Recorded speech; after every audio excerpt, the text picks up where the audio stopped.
of Jesus. Anything that would be of an antichrist spirit, we break it right now. In the name of Jesus, every antichrist spirit, we break it right now. Angels are being released right now. Angels are being dispatched. They're coming here. In the name of Jesus, from South America, they're coming here. They're coming here. They're coming here. Angels are being dispatched right now. Angels are being released right now. Angels are being dispatched. They're coming here. In the name of Jesus, from South America, they're coming here. They're coming here. Strike and strike and strike and strike and strike and strike and strike and strike and strike and strike until you have victory. For every enemy that is aligned against you, let there be that we would. Angels are being released right now. Angels are being dispatched. They're coming here. In the name of Jesus, from South America, they're coming here. They're coming here. They're coming here. Angels are being dispatched right now. Amanda, I hear a sound of victory. I hear a sound of an abundance of rain. I hear a sound of victory. The Lord says it is done. The Lord says it is done. I hear victory, victory, victory, victory in the corridors of heaven. In the corridors of heaven, victory, victory, victory, victory, victory, victory, victory. Angels are being released right now. Angels are being dispatched. They're coming here. In the name of Jesus, from South America, they're coming here. They're coming here. They're coming here. Angels are being dispatched right now. Amanda, angels are being released right now. Angels are being dispatched. They're coming here. In the name of Jesus, from South America, they're coming here. They're coming here. They're coming here. Strike and strike and strike and strike and strike and strike and strike and strike and strike and strike until you have victory. For every enemy that is aligned against you, let there be that we would strike the ground, for you will give us victory, God. I hear a sound of abundance of rain. Let's go to the phones at 617-830-4750. Let's see. Let's first go to... oh, you know who's on the phone? Donald Trump is holding on, and last time it was off the rails, and that intrigues me. I'm in an off-the-rails sort of mood. What's going on? Number one, I'm in love, and you're in love. We're all in love together. And when this happens, is this like parents? Is it siblings, cousins? What like generation relative to you is it? I've said that if Ivanka were my daughter, perhaps I'd be dating her. Hold on. Let's slow down because there's a lot there. Let's really think it through. She's 6 feet tall. She's got the best body. Wow. She made a lot of money as a model, a tremendous amount, and then she went cold turkey and gave it all up because she had to go to college, because I wanted her to go to college. Mm-hmm. She goes to the best college. She goes to Wharton. Okay. She's got straight A's. Let's take a step back. Let's address a couple different things.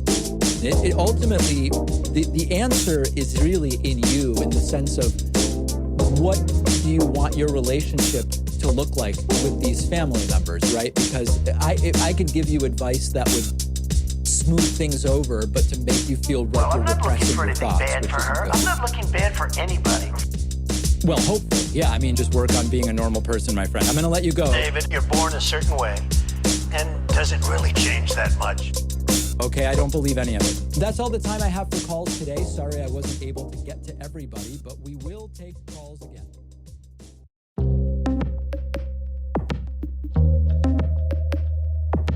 I have with me David Pakman. He is a progressive host and executive producer of the nationally syndicated radio and TV program, The David Pakman Show. And I wanted to talk to David Pakman. He is a beta male. David Pakman. He is a beta male. The beta male. David Pakman. He is a beta male. David Pakman. He is a beta male. The beta male.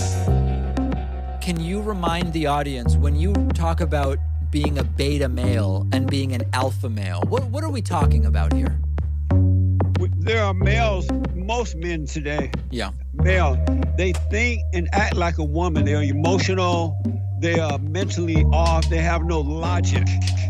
And that's a beta male. They go along with homosexuality. Whoa, Jesse, we got it. That's a lot. LGBTQ. That's a lot. They agree with everything that's wrong. Abortion, they think and act just like a woman. A beta male does. But a non-beta male doesn't, because he's a logical thinking. And they're controlled by the darkness of David Pakman. He is a beta male. David Pakman. He is a beta male. The beta male. David Pakman. is a beta male. David Patman, he is a beta male. The beta male. David Patman, he is a beta male. David Patman, he is a beta male. The beta male. David Patman, he is a beta male. David Patman, he is a beta male. The beta male. David, you're not here to communicate. I really appreciate you coming on. I'm going to let you go. It's a waste of time to talk to you. We're not communicating. You're acting like an idiot. No, because you're asking bizarre questions. You're and not acting answering like an any of them. idiot, and you're wasting my time. I appreciate ad you hominem. coming. All right, thank an you ad for hominem, coming. so you know Goodbye. that. Goodbye. Let him go. That's a progressive vote. All men who are progressive, or males who are progressive, are weak people. They are weak people, and why have these people on? It doesn't even make sense. If there is anything that needs to be satirized and remixed, let's go to is Trump talking about massive dumps. And by the way, extra points, if you can sample Trump saying massive dumps and me talking about it in a song, please do it.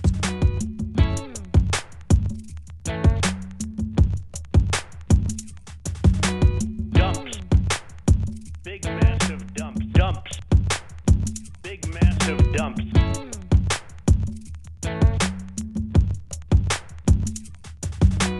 Dumps. Dumps.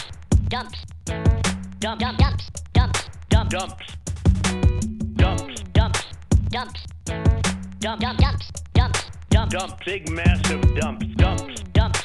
Dumps. Sir, you just Dump. Dump. won. Dumps. Dumps. Dump. Dump. Big massive dumps. Donald Trump insisted multiple times that it was massive dumps that led him to lose the election, which is just on another level, on another level. Dumps. Dumps. Dumps. Sir, you just Dump. won. Dump. Dumps. Dumps. Dump. Dump. Big massive dumps. Dumps. Dumps. Dumps. Sir, you just Dump. won. Dump. Dumps. Dumps. Dump. Dump. Big massive dump. You turn the faucet on in areas where there's tremendous amounts of water, where the water rushes out to sea because you could never handle it. People are flushing toilets 10 times, 15 times, as opposed to once. Quietly dripping. Dumps. Dumps. Dumps. Sir, you just Dump. won. Dump. Dumps. Dumps. Dump. Dump. Big massive dumps. Dumps. Dumps. Dumps. Dump. Dump. Dumps. Dumps. Dump. Dumps. what is going on here? What is going on here? It's just beyond parody. I mean, massive dumps cost him the election. What is going on here? What is going on here? It's just beyond parody. I mean, massive dumps cost him the election. What is going on here? What is Dumps. Dumps. Dumps. massive dumps that Dumps. Dumps. Dumps. Toilets 10 times. Dump. Dump. Dumps. Dumps. Dumps. Dumps.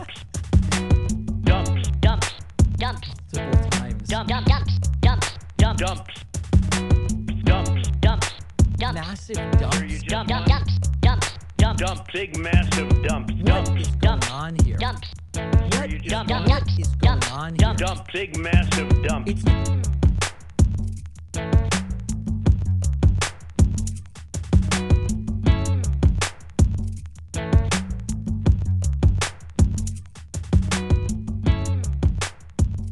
All right, welcome everybody. We are going to hear momentarily from former President Donald Trump, who will be speaking at CPAC. I will have highlights from CPAC, and there aren't many. We will look at a couple things, but there aren't really even highlights or lowlights. It's sort of been a non-event in many ways. I didn't cover anything yesterday. My thought was I had my second vaccine dose on Friday. I was expecting to be quite ill yesterday based on my first vaccine dose, and indeed I was. Had I wanted to stream yesterday, I would not have been able to. I was basically in bed with flu-like symptoms all day, was able to get a ton of reading done, but I would not have been able to stream yesterday. But what worked out is nothing happened yesterday. There was nothing to cover yesterday at all. Just a very sad, low energy CPAC. And today it will be wrapped up by former President Donald Trump. And the question is, will he announce his candidacy for president in 2024? The rumor has been he may make that announcement today. It hasn't leaked one way or the other yet, although Anthony Scaramucci has predicted that Donald Trump will run for 2024. That doesn't mean he will necessarily announce it today, but we will see. OK, we will see. Welcome to everybody. There is so much going on today. I have new songs to play for you. I have clips from CPAC. I have unban requests. I have an update on the Toon channel takeover. If you missed the Friday show, the Friday stream, I will catch you up on everything that is going on. There is just so much going on. And let's dig right in with some super chats first. Let's see. David, I love you, but your stream intros are loony. Yeah, they're meant to be loony. That's okay. Bay Photo says, hey, Pacman, how are you? Almost time for Cukes and Zook season. By the way, does watching the ads all the way through help out the channel? Probably, although we have almost no insight whatsoever into, like, if someone watches part of an ad versus all of an ad, do we get more? I have no idea. I appreciate everyone's support regardless. Excuse me, just choked on my own saliva. Christian says, over or under 2 minutes before Trump says he really won the election? I think under 2 minutes. I already saw one report saying that Trump's entire speech is basically going to be just rehashing the big lie, the voter fraud claims. I think it'll be under 2 minutes.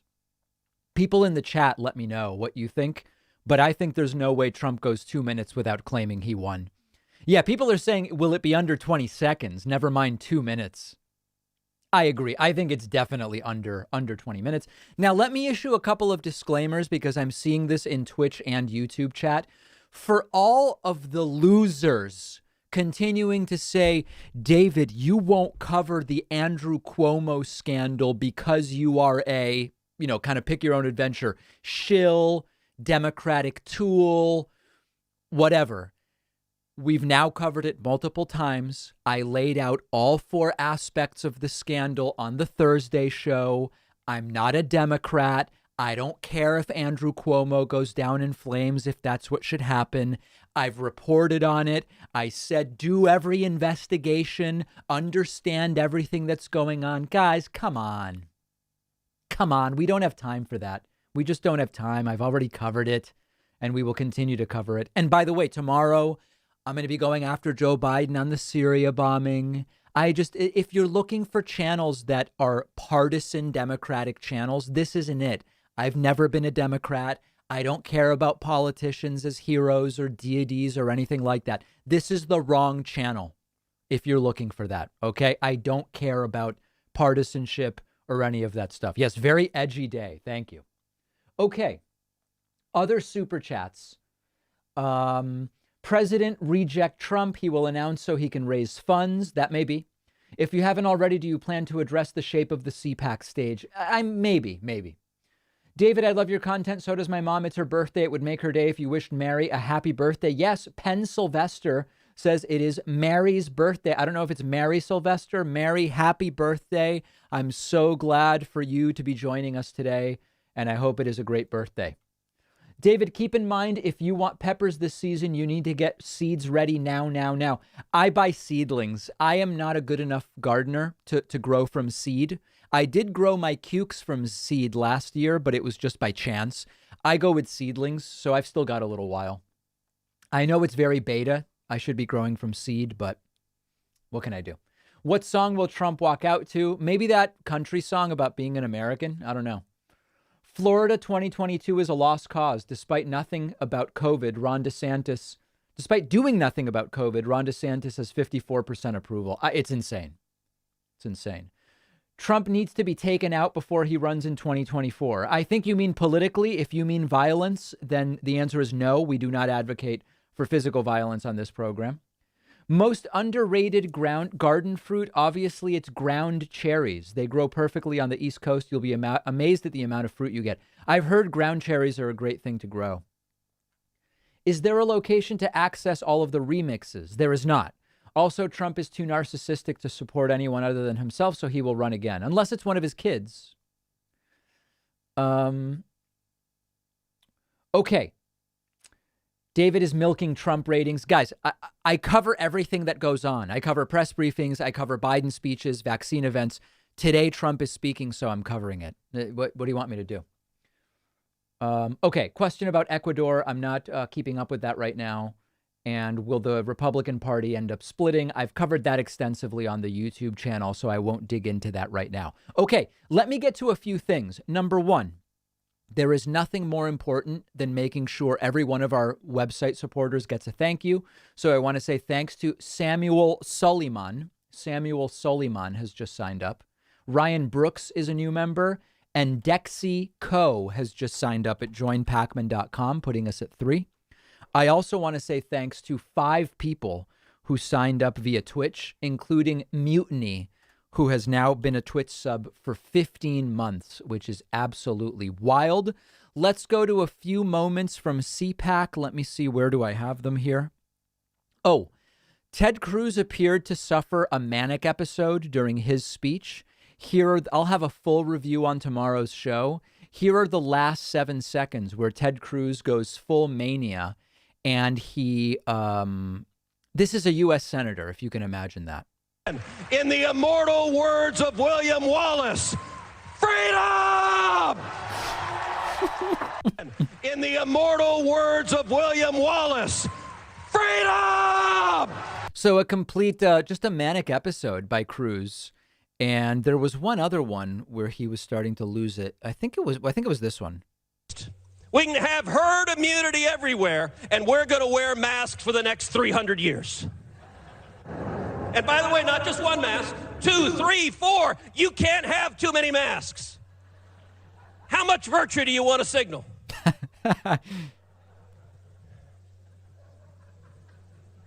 This is just dumb. Just a terrible, terrible person, Ted Cruz. So there's that. And then, this is gold. I hope everybody's sitting down for this and get the kids out of the room. As many of you know, hold on. I think I'm getting a message. There's something wrong with the stream. Oh, no. Okay. Okay. So listen to this.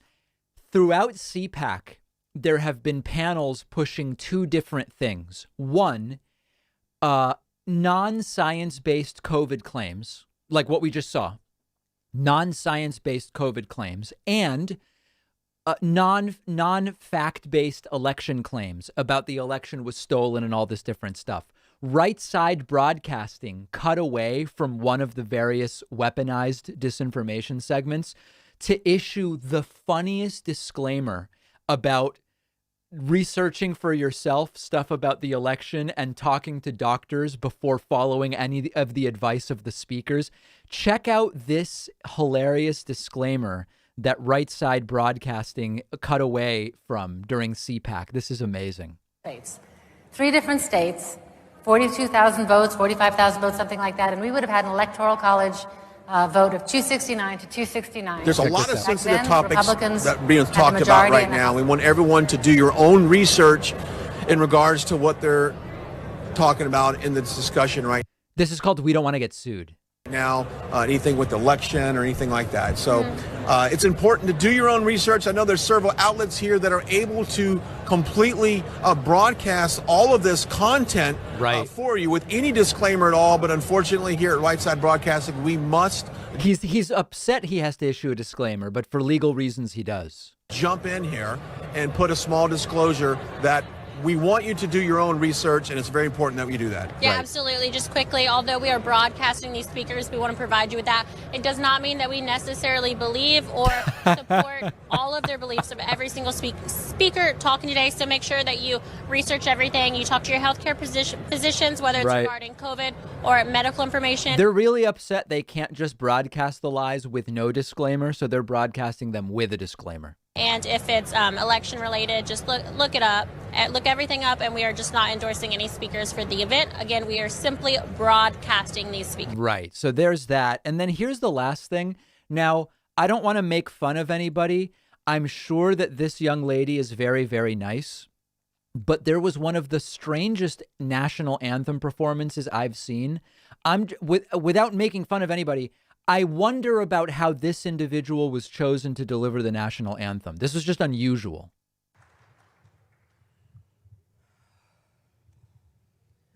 Oh, say, can you see by the dawn's early light? All I want to say is if Democrats had an event and this was the singer, the right would be saying this is disrespectful to the anthem. Okay? Totally respectfully. Okay.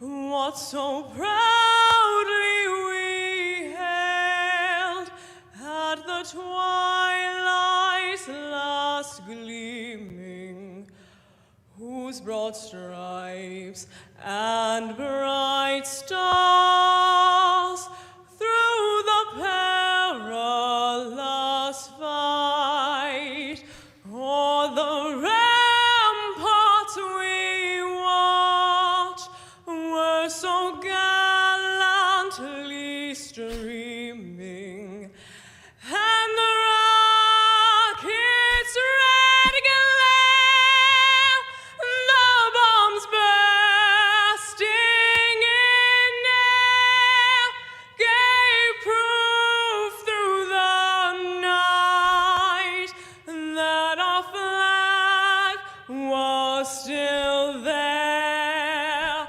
Oh, say, does that star-spangled banner yet wave o'er the land of the free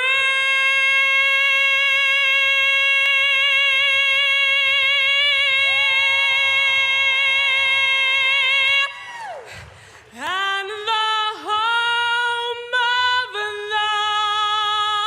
brave?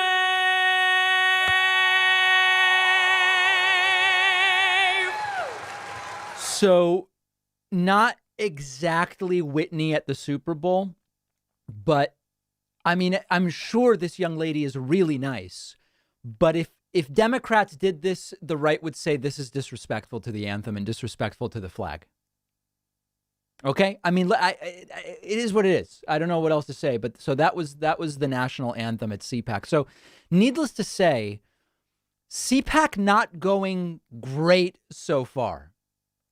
Not going great so far, I think, is all that we can say. And then it will be wrapped today with a speech from Donald Trump in about a half hour or so. All right. So that is that.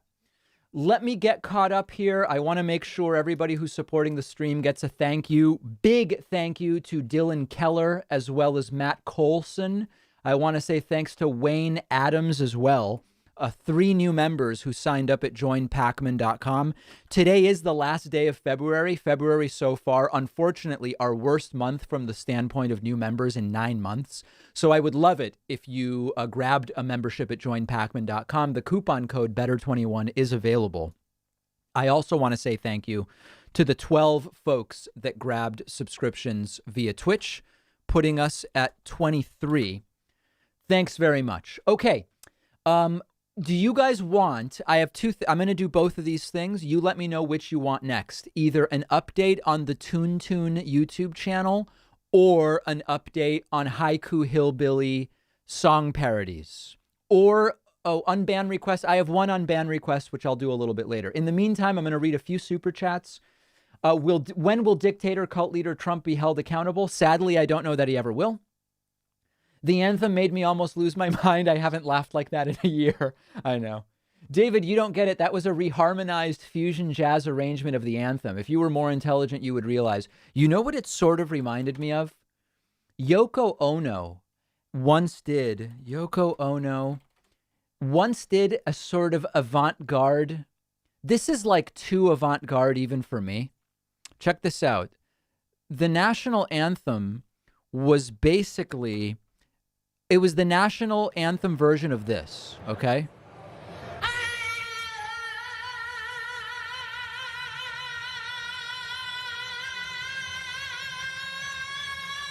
By the way, look at the closed captions.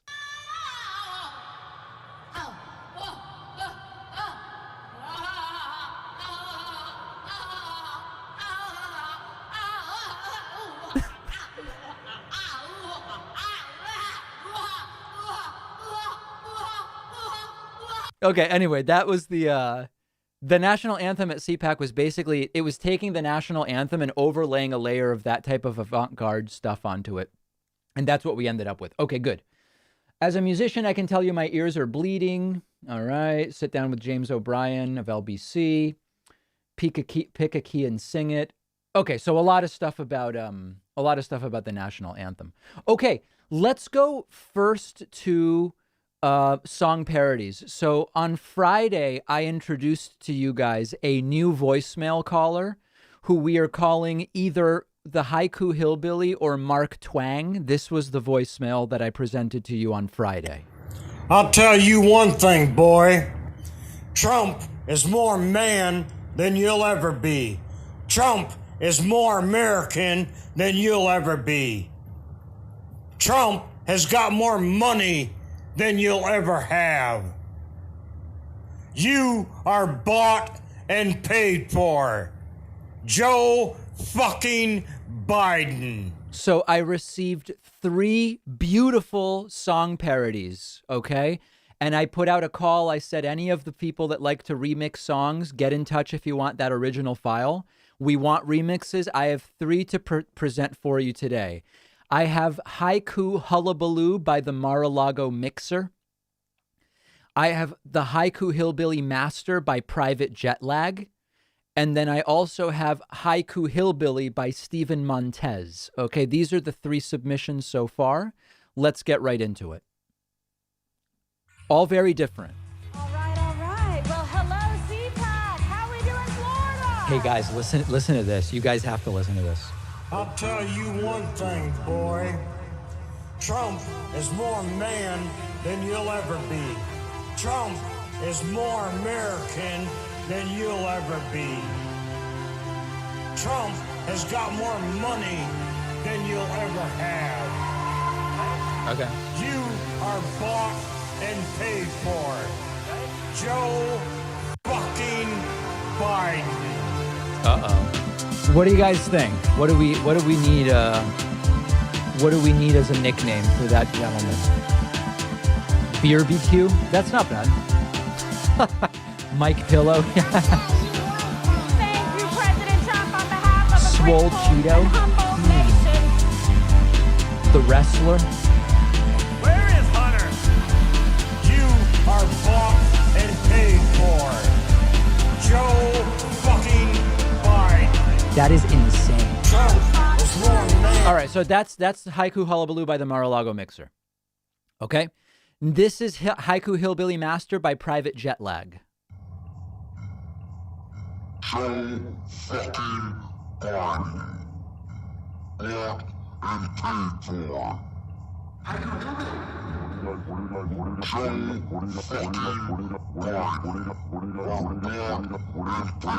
tell you one thing, boy.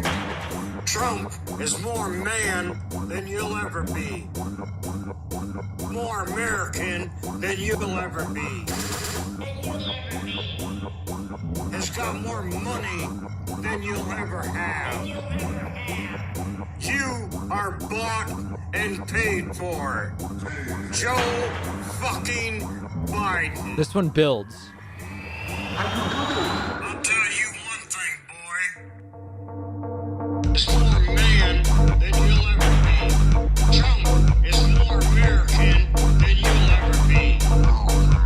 Trump has got more. Okay, so I think you guys get that one. And then lastly, this one is by Stephen Montez. I think this one, my prediction is people might like this one the best, okay?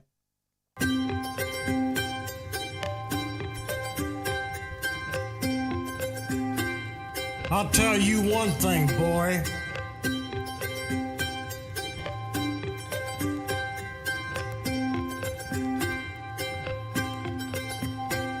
Trump is more man than you'll ever be. Haiku Hillbilly.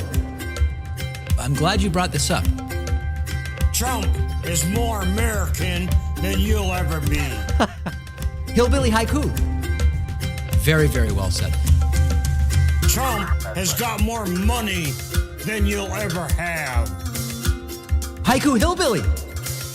It's almost like a poetry in a sense. You are bought and paid for. Most of this stuff is bottom-feeding trash. Hillbilly haiku. Trump is more man than you'll ever be. All right, so I guess it seems like people are actually liking the second one the best. Money than you'll ever have. You are bought and paid for. Joe fucking Biden. What do you guys think? Is more man than you'll ever be. Trump is more American. All right, so anyway, those are the 3 submissions I got. We'll close that out and that and that. Okay, good. So if anybody else wants to send in submissions, you can get in touch via email. I'll get you the original voicemail track, and you can submit stuff. All right, very, very exciting. Thank you so much. Let me say thank you to Lee Beltran, who just signed up at joinpacman.com. Also want to say thanks to Ian Duncan. Andrew McKinney just grabbed a membership at joinpacman.com. Kyril Richards is a new member. And you know what? Just because we're counting everything, Jinsky Robinson just pledged via Patreon. We're going to count everything just because we need it. We need all the numbers we can get. Also, big thank you to the 9 folks who just grabbed Twitch subs, including Cloud from Fafivi, insert clever username, TCP the Ninja. Miravis Pants just gifted 5 subs, which is extremely powerful. Putting us at 37.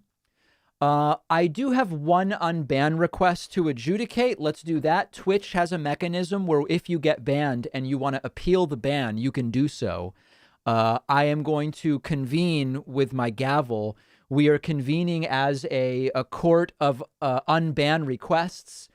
We are going to review an unban request from a user named DocC8383, who joined today and sent the following messages. Can't wait for a real president to speak. Bisden can't remember where he is half the time. It is a hoax. All commies must hang. Gotta happen sooner or later. Trump will win 2024. The left doing lefty things like banning people. MAGA, no MAGA, it's revenge. I just got out of church. It's nice to be around people. No mask, no fake girls, no crying little fegs. God is good. They were subsequently banned. Their unban request is F you, David, you fake ass bitch. This is a very easy one for me to adjudicate. This is an individual whose presence in our streams is toxic, destructive, and I am hereby denying the unban request. It has been made a permanent ban, and this court has ruled. And that is it. And that is the only unban request that I had today to look at. That's an easy permaban. That's not even one that I have to think too much about. It's just so vile and toxic. Okay, let me get to a few other super chats. Danny says, how do I watch the David Pakman show live?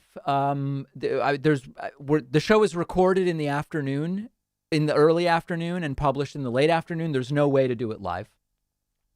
Fujikara says, short Pakman February membership, long on Toon. All right, let me address the Toon stuff, okay? This is one of the coolest things, I would argue, that we've ever done, that you guys have ever done, that the community has ever done. On Friday, I mentioned that as I've been shouting out different YouTube channels that I watched, I mentioned that there's a friend of mine, an ex-coworker of my girlfriend's, who started a Thai cooking YouTube channel, which I think is fantastic. And at the time that I mentioned him on Friday, he had 276 YouTube subscribers. I thought, I'll mention it. Maybe he'll pick up a couple hundred subscribers. He picked up 3,000 subscribers from me mentioning it. Okay, this is the Toon channel. He is now up to 3,850 subscribers. We made this channel go about 15x within a few hours. The absolute funniest thing about this is you now go into the videos. First of all, we were thanked in one of the videos. Check this out. First, I want to give a big shout out to the David Pakman Show for featuring my channel on his last live stream. I'm so grateful for your support and the love from your amazing community. By the way, my community is more respectful and polite to him than to me. We were just briefly exchanging messages. He's like, your community's fantastic. They're so supportive. I said, my community, they hate me. They seem to like you better than they like me. Half the people in my community hate me.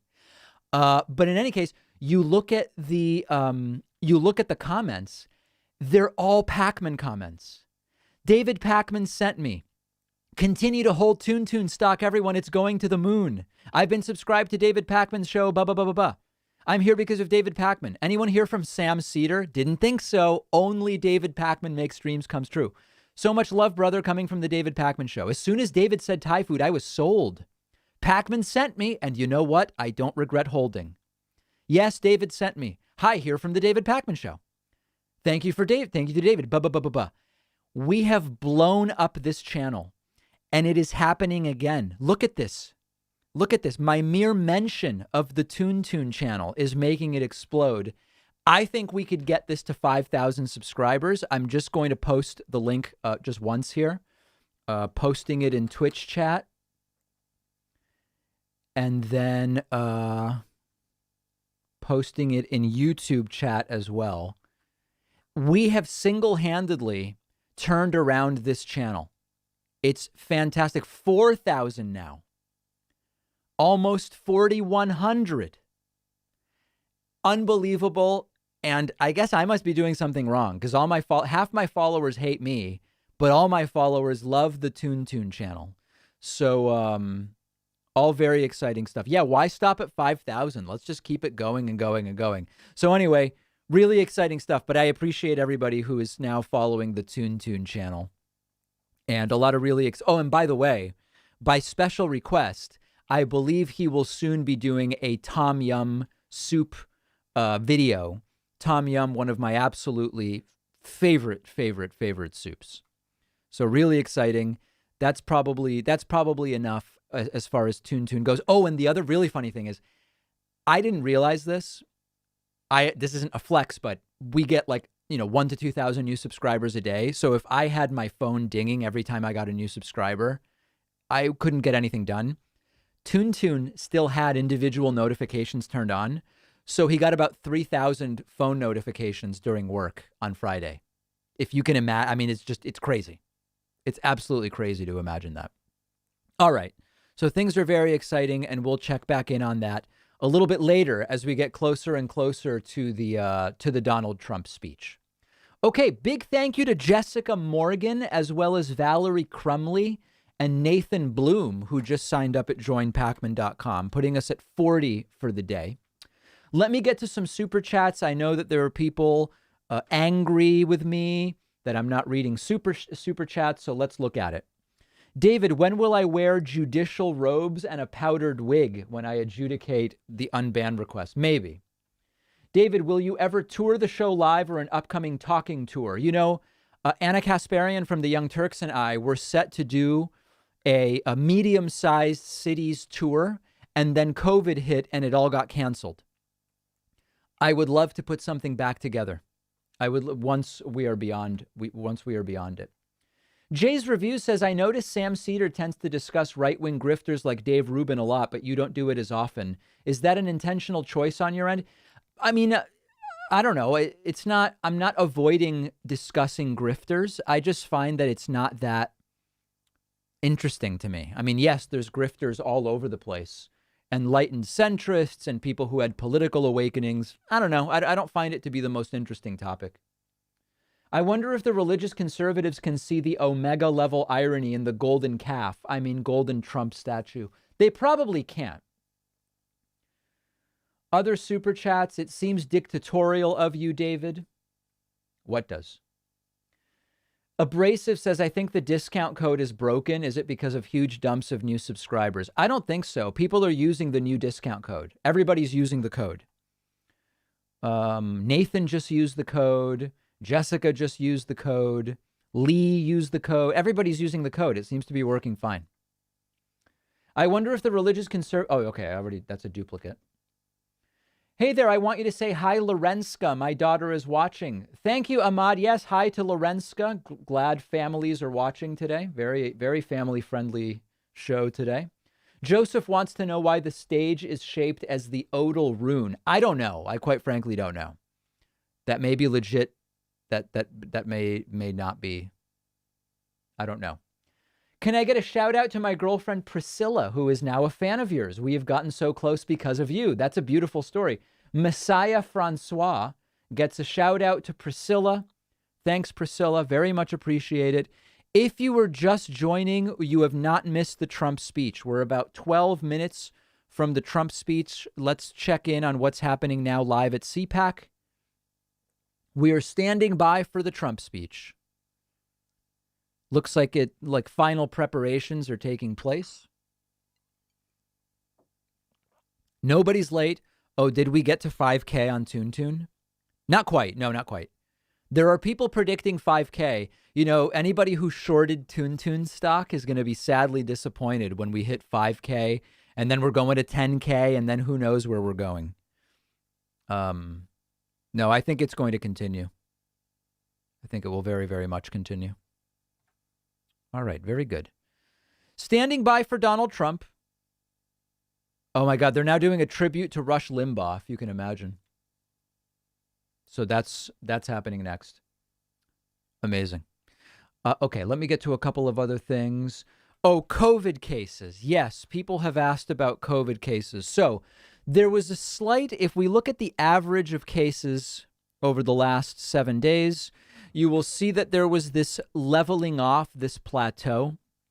My belief is that this is not a genuine leveling off. I think that in this period right here, because of the storms, a lot of testing was delayed. I think this decline was larger than real. And now as testing is getting caught up after the storms, it looks as though it's leveling off. I think the quote, real numbers are probably just a continued but slower decline. I think this next 10 days, it'll continue going down. Same thing as far as deaths are concerned. There was this little uptick here, and then it's going back down. I think these are basically artifacts of storms. And I think we are going to continue on the way down. Vaccination numbers are continuing to improve. And we're looking at over 100 million doses delivered just in March alone. Forget about 100 million in 100 days. We're looking at 100 million doses delivered in March alone. And I'm expecting the numbers to continue improving. So no, I don't think there's really a reversal. I do think there's a possibility. Wow, a lot of crazy stuff going on now. I do think there's a possibility that we see an uptick later on, but I think for now we're going to continue going down. Vaccines are looking good. People who missed the beginning of the stream, I was sick with a fever, headache, chills, body aches yesterday. I had my second dose on Friday. Couldn't have streamed even if I wanted to yesterday. All right, let's get to some other Twitch messages. KM Klezu has subscribed and says fewer Trump rallies contributed to COVID decline. That may be. Remy Lebreau says 9 months, David, I got my second Pfizer shot on Friday. No symptoms other than a sore arm. Did your second dose go well? Oh, I just addressed that. It went very well. I feel like I've developed antibodies, but I was sick in bed yesterday. It's been an amazing 11 months with David's help, says Kalines, who subscribed for 11 months. And Pedro Corleone says it's been 4 months already. Yes. Thanks, guys. That's an additional 10 Twitch subscribers, putting us at 50. It's a weird noise. And also want to say thank you to Daniel Johnson for subscribing at joinpacman.com. Greg Crickshank has subscribed on my website. Heath Givens. I wonder if that's the Heath Givens I know. That's interesting. If it's Heath from Florida. Heath Givens has subscribed, and Josh Porter has subscribed. That's 54. Love it. Very much appreciate it as we stand by for Trump. Gareth says, just sent a blank message for a $5. Surely you can give Gareth from Bar Malden in London a shout. The only place to be when Trump talks is nonsense. I've heard, actually, people have told me, David, I was at a London pub and they were playing your live stream. I would love either video or images of that. If you're at any pub, particularly in London, and people are watching the stream, get us the video, get us the pictures. That would be a cool thing to put up. But yes, shout out to Gareth from Bar Malden. Grant says, hey, David, beautiful bathers in the house. Do you think it will be Kamala versus Trump in 2024? No idea whatsoever. I'm focused in on 2022 for the time being. Gen X says, salutations from Manchester, UK. Super Guy says, will we be back to normal by August? Let's do everything we can in March. Let's focus on March and see where we are on April 1st. How come reporters shout and yell over each other to ask questions at press conferences? Seems unproductive. Not at press briefings. At press briefings, Jen Psaki calls on people. But yeah, sometimes with Biden, people yell questions. It's not particularly productive. Have I seen Trump's utterly deathly and ghoulish picture with Ken Paxton on Twitter? Also got on the hang up. I love you. Okay. I don't know about that. Let's do a search for that picture. Trump, Ken Paxton. Photos. Whoa, Trump does look weird. Wow, that's interesting. He looks almost like gaunt in a weird way. Like he's still heavy, but his face does look gaunt. It's strange. Well, we'll see what he's looking like now momentarily as we stand by for Donald Trump, just moments away from Donald Trump's speech. Shay says, to everyone wondering how David was able to get a vaccine, his medical history is not your business. No, that I've already said. Oh, and by the way, not only have I said about this, let me see here. Vaccine waiting list. Somebody sent me. Oh, damn it. I wanted to promote this. There's a website where you can basically put your name on it. And then if there's leftover vaccines before, the long and short of it is there's vaccines going in the trash in a lot of places, a lot of places. And either if you know someone or if some place maintains a list or some people are just showing up and hanging out outside, when they get a vial with 5 doses open and they get to the end of the day, those are going to go bad if they're not used within 5-6 hours. It's an opportunity for whoever's around to get a dose. And that is essentially what is going on. And that would be something to look at. There's a website where you can register for that. Yeah, I got a trash vaccine. Exactly. Hey, David, watching from work in Littleton, Massachusetts, I predict Trump will say he was treated unfairly and the election was stolen every 2 to 3 minutes. And he will bring up windmills at least once. I think he will likely bring up windmills. Yeah. Greetings from Canada. Really enjoy your content. I love it when you put your hands to your face in surprise. That's a shocking, shocking message. What is the website? I'm sorry, I can't find it. Let me see here. Hold on. Audience emails. Vaccines. Searching for vaccines is going to find people who mostly are sending me anti-vax insanity. Extra doses. Oh, here it is. Hold on. Okay, now I'm gonna paste the link. I don't know if this goes for the entire country or not. This is the website that was sent to me. HIDRB.com. Don't let COVID vaccinations go to waste. 381,000 signups. Dr. B provides a standby list that connects patients needing the vaccine with providers needing to administer vaccines before they expire. Patients should first attempt to sign up for the vaccine directly. Dr. B is an independent public benefit corporation. I don't know what on earth this is, okay? So I'm just putting it out there. Like, I hope this isn't bad or a scam of any kind, but this is the website that was sent to me. HIDRB.com. buyer beware, your own mileage may vary. If I click I want it, you put in your number. Please check it out, okay? Someone can figure it out and let me know whether that's legit. I have no idea who Dr. B is. Like, literally no idea. That's just something that was sent to me. It says big corporations support it. I don't know if that's good or bad. I don't know if that means it's legit. Pubs are closed in the UK. We're on lockdown. Oh, okay. Your local Walmart is doing this. You call to be put on the waiting list for leftover shots. Got my shot yesterday from the leftover pile. Jenks pronounced Jenks. Okay. Very good. Appreciate that. I want to say thank you to Luis Baeza for signing up at joinpacman.com and Christopher Sibaldi. Thanks, guys. I really do appreciate the support. As we stand by for Donald Trump, let's listen. Other than thank you. You're just the best. My family is just... They're still on the Rush Limbaugh tribute. Shout out to the viewer from Littleton, Mass. I'm from Lunenburg, Mass. David, I heard super pro-life people say they weren't going to take it because it uses stuff from aborted fetuses. I can't find anything about it. I don't know anything about that either. Couldn't advise you on that, my friend. David, what is the best way to support your work? It's the website. Listen, we'll take everything, but the truth is, like all of these other platforms, we love these platforms, YouTube, Twitch, etc. They all are taking big slices. When you sign up on my website, we pay 2% for swiping credit cards and we keep the rest. That's the highest percentage of anything. We'll take it all. You know, beggars can't be choosers.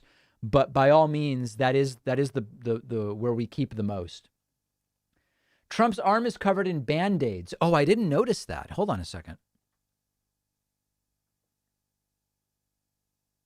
I don't see any. Oh, there's a Band-Aid on his finger. I don't see any other. Oh, this is a Band-Aid. Oh, yeah, that's weird. That is strange. Yeah. I don't know what to make of that. Look at this. Preparing for Trump, apparently. My Trump CPAC parley is he will trash Liz Cheney, say the election was a fraud, and he is running for president. What is yours, David? I'm not making any guesses at all. Not a mask in sight, even though, oh, well, there's a mask. Even though they've asked masks to be worn. Here's one other mask. We're getting very close here.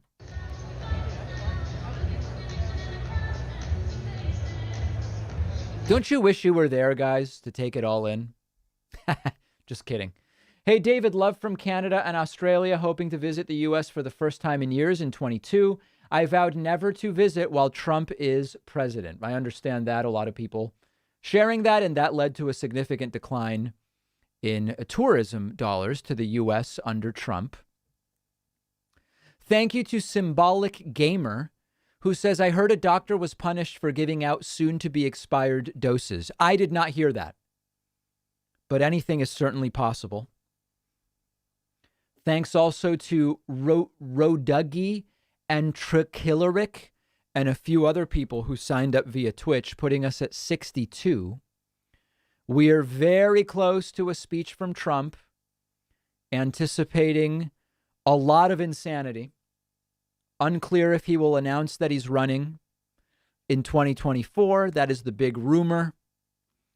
The theme of this CPAC, America Uncanceled. I don't know. Make of it what you will. It's certainly odd. Big thank you to Johnny Herrera, as well as Nick Smith for signing up at joinpacman.com. People are asking me to check the Toon channel. Let's see where did we breach 5,000? Tell me we breached 5,000. We didn't. I think we can do it, guys. This is a YouTube channel that we single-handedly brought from 276 subscribers on Friday to 3,500. Thai Cooking, friend of mine, runs this channel. It's fantastic. Grows his own kaffir lime leaves. An unbelievable channel. User O Green Tea is the problem. It's a different username. I don't think it is. No, this is the channel. 4950, 49. This is the right channel, guys. I don't know why people are telling me this is the wrong one. And we are so close. I'm going to paste the link in Twitch chat and YouTube chat a couple of times. I think we're about to break 5,000 on TuneTune, and there it is. 5,000. This channel had 276 subs just 48 hours ago. We did it, America. We did it. 5,000. 5,100. This is absolutely crazy.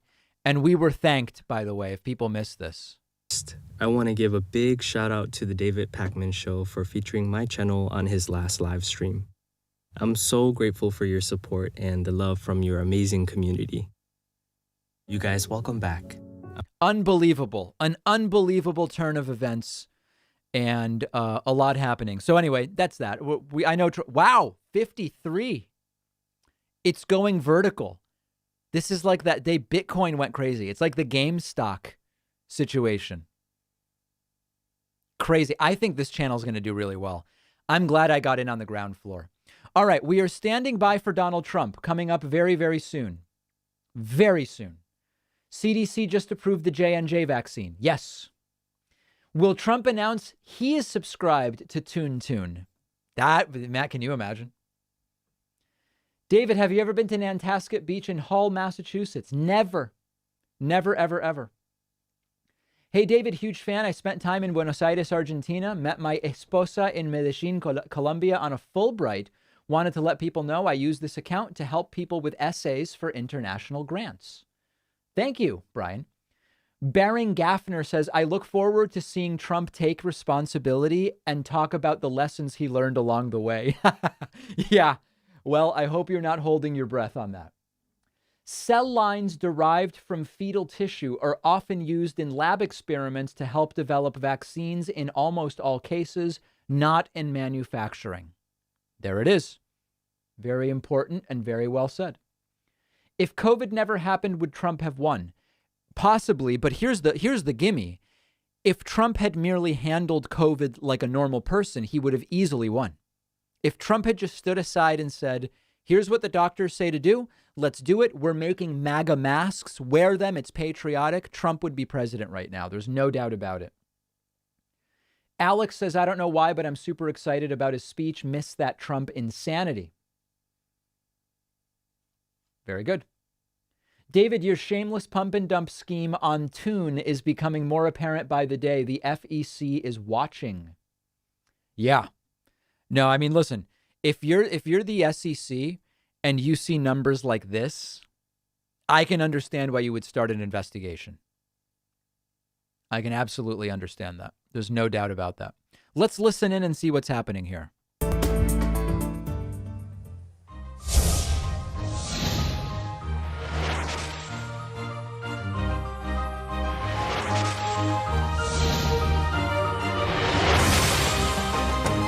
Getting ready. There's a big build up here to it will be a hugely defiant speech here by Donald Trump. Thank you to Karena for signing up at joinpacman.com. Thanks to Lori Hart for signing up. Big thank you to Nathan Kazmanov, as well as Talissa Dean. Thanks so much to all of you. That puts us at 68. Oh my God, look at this video. You have to see this. Rigged election. Why is there so much Korean? Oh, CPAC Korea. What the hell?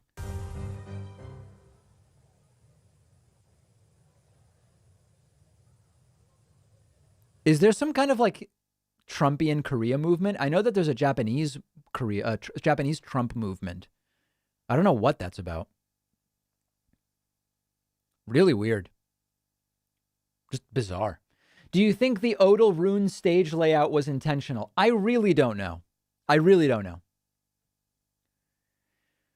CPAC, where Trump gives a TED talk on insurrections. Yeah.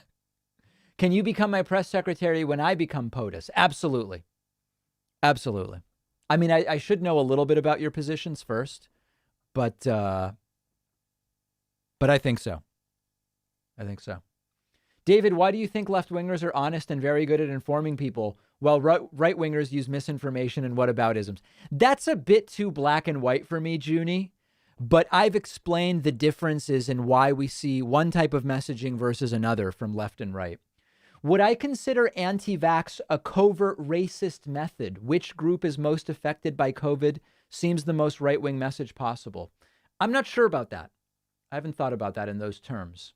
David, thoughts on Pokemon Legends Arceus game? I don't know anything about that. I don't know a thing about that. You know, one of the things I did do this weekend, this is big gaming news. As many of you know, I was down yesterday with my second vaccine dose. I had fever, chills, hot, cold, achy, headache, eye pressure, sore. I had the full boat. I installed one of my favorite childhood video games growing up. The game is XCOM UFO Defense. I had a great time playing it. Great time playing it. What is going on back here with my...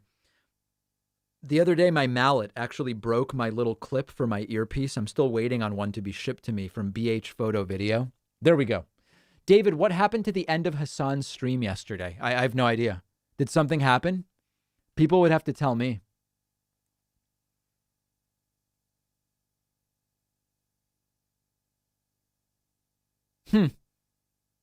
Hassan was malding? Yeah, I don't know. I have no idea what happened with Hassan. David, if you die at CPAC, do you die in real life? I think so. What is your favorite Eric the Actor moment? This is a Howard Stern reference, Eric the Actor. Sadly, we lost Eric the Actor some years ago. It feels like yesterday, but I think it was years ago. One of my favorite Eric the Actor moments was, I think, when he left a voicemail to Johnny Fratto saying, you know what to do, seemingly putting a hit on someone. I don't remember who it was even on. But that's probably my favorite moment. Also, when he would ask really specific questions of wrestlers, I liked that too. Do they realize the campaign is over? MAGA hats? I don't think a lot of these people realize it. And in fact, it may not be over because Trump may announce 2024 run moments from now. Hey, David, here in Brazil, we'll try to get rid of Bolsonaro, but I'm already relieved that his American counterpart is gone. Love your show. Well said. Well said. There are a lot of Christian Korean conservatives in the U.S. I grew up near a lot of them. Yeah, you know, I've read many books about Korean refugees who escape North Korea. And often they will become evangelical Christians. They get sucked in by evangelical Christianity. David, have you ever been to Northern Ireland or Ireland? No, my only visit to Ireland has been about 3 hours at Dublin Airport. On a stopover, I flew Aer Lingus, really cunning airline. In fact, what they do by setting up these routes where it's just the most convenient thing, and some people extend their stopover for several days. I was flying home from Palma de Mallorca, or Mallorca, as some people who are not Argentinian would say, to the U.S., and I stopped over in Dublin, and I actually had a great smoked salmon sandwich there. The smoked salmon was tremendous smoked salmon, and it was good. That's the only time I've flown Aer Lingus and the only time I've been in Ireland. Okay, other super chats. How did I get a vaccine? I've explained it like 100 times already, so I'm going to skip over that. What will it say on Trump's lectern? That I don't know. You would like XCOM Enemy Within if you like the older XCOMs. Here's my question. I actually bought a package of all the XCOMs on Steam. Are the newer XCOMs also turn-based strategy, or is it a different thing altogether? Because I like the turn-based nature of the old XCOM games. They are turn-based. Okay, but they're hugely different. I might try it. I own all of them. Yeah, I'm going to check that out. David, if you don't start streaming yourself playing video games, I will blow up my pets with TNT. Don't do that, Ryan. That would be really sad. Welcome to everybody who's just joining us. We are standing by for former President Donald Trump's first speech since leaving the White House. We believe he may announce a 2024 run. This was already scheduled to start 10 minutes ago. From the looks of it, it could be hours until it starts again. I have no idea how long it's going to be. This is a really effective way to wear a mask right here. See this guy right here? That's a super effective strategy. That does a lot for everybody around you. Really considerate way to wear the mask. Okay. If you are just joining us, I stream during the week. So if you're watching on Twitch, I would love it if you followed me. If you're watching on YouTube, I would love it if you subscribed to the channel. And if you're watching on Facebook, I would love it if you hit that like button. If you want to do a little something extra, you can go to joinpacman.com and grab a membership. The coupon code BETTER21 saves you massively. And I want to say thanks to Lauren Smith, who just signed up at joinpacman.com, putting us at 69 out of 100 new members and Twitch subs today. Thanks to some great people over on Twitch, including SeaWorld's first trans orca. That's a weird name. Also Admiral Bones and others. That's 6 additional subscribers via Twitch, putting us at 75. I heard a crazy rumor the other day, and I mentioned this and nobody in the chat could tell me if this was true. I heard a rumor that in any given live stream, 90% of people in the stream who have an Amazon Prime account have not used their Twitch Prime sub. Like, it's just hanging there. Could that possibly be true? 90%? Does anybody know? Nobody knows. It might be, somebody says. Okay. 90% seems high. See, I think the thing is a lot of people don't even know what Twitch Prime is. A lot of people have Amazon Prime and they just don't know that with Amazon Prime, you can link it to Twitch and you have a free Twitch Prime sub to support a channel. Yeah, I don't know. I mean, 90% does seem high. It seems high, but it wouldn't be shocking. Look at what's going on. It looks like they've put a stage together and now they're taking it apart. The tutorial for XCOM EU perma-kills 3/4 of your squad to prepare you for the experience. Wow. David, I love the show. What kind of computer is your gaming computer? I don't even know. It's a Dell. Off-the-shelf Dell. David, what if it's Trump Biden again in 2024? All right. Uh-oh, Matt Schlapp. Let's see what he's saying. Soon. Since we're in Florida, it's nice and air-conditioned in here because the one thing I always know about my Floridian wife is they love that air conditioning. I like your sign, ma'am. That's a very pretty flag back there. And in the meantime, for a few moments, I wanted to remind you all that it's not just the people in this room who are watching and listening to this content. Obviously, people from all over America, if social media is allowing it to happen. I hope you're all getting your feeds. But do you know who else is watching?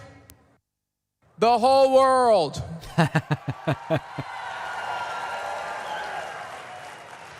The whole world is looking at America and saying, what the hell is going on? Embrace socialism or fight back?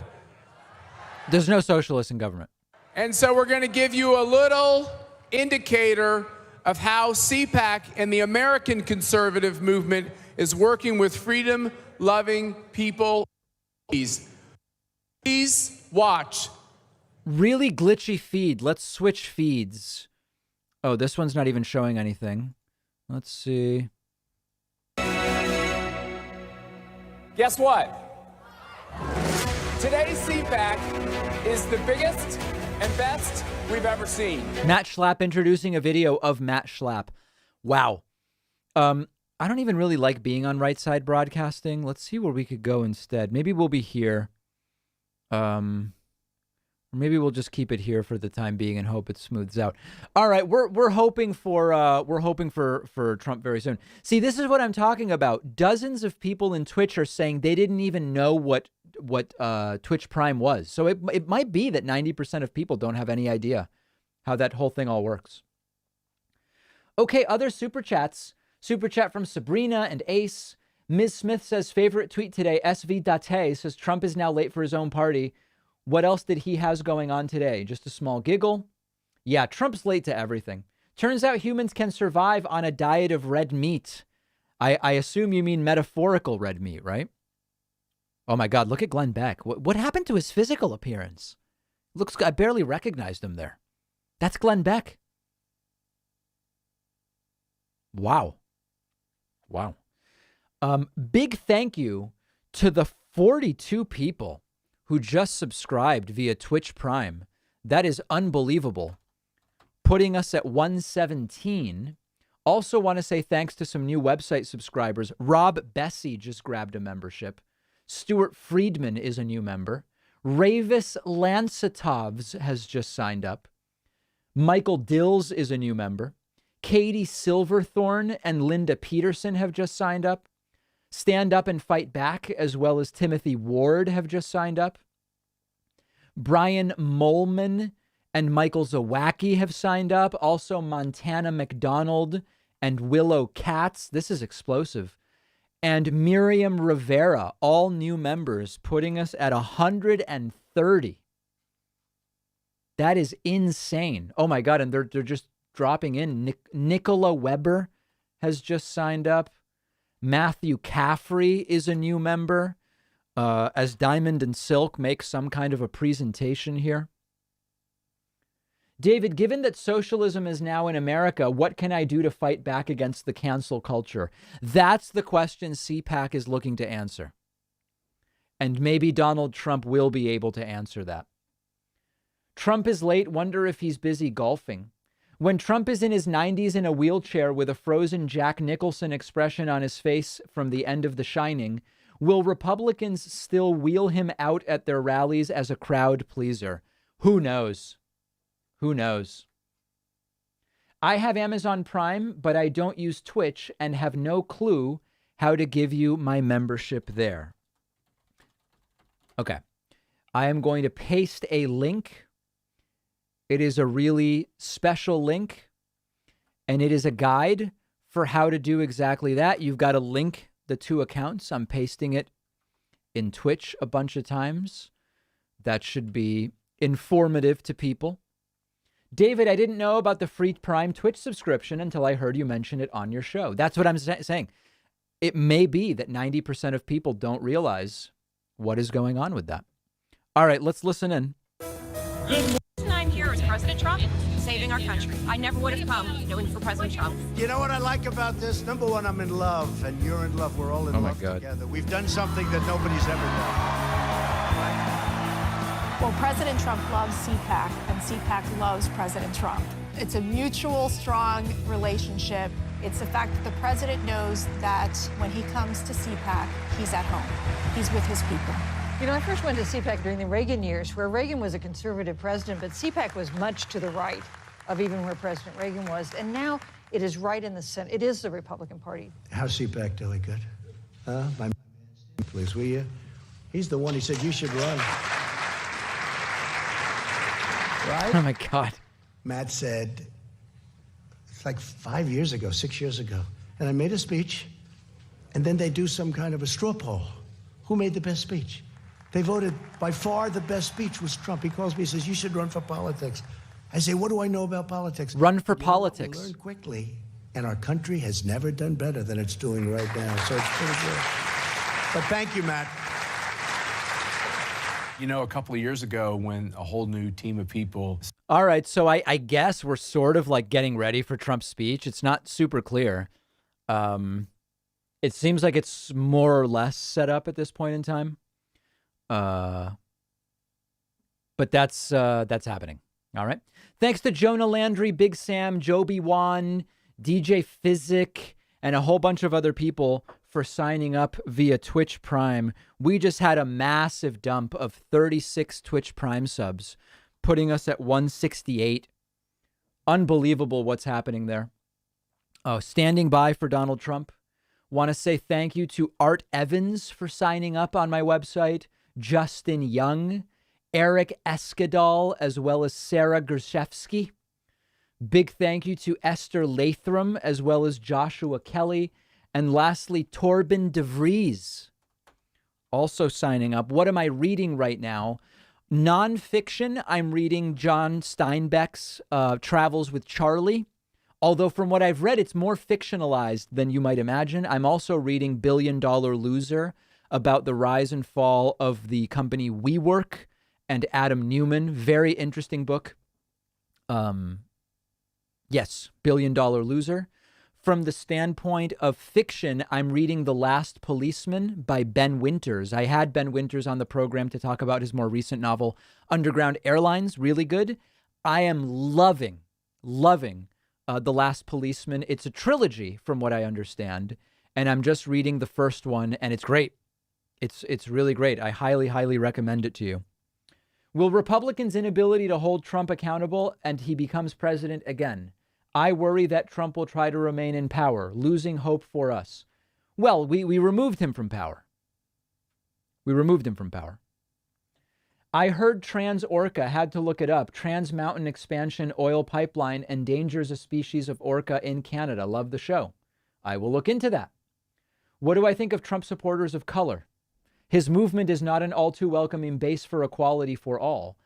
Yeah, I mean, there's a lot of people supporting Trump despite their best interests.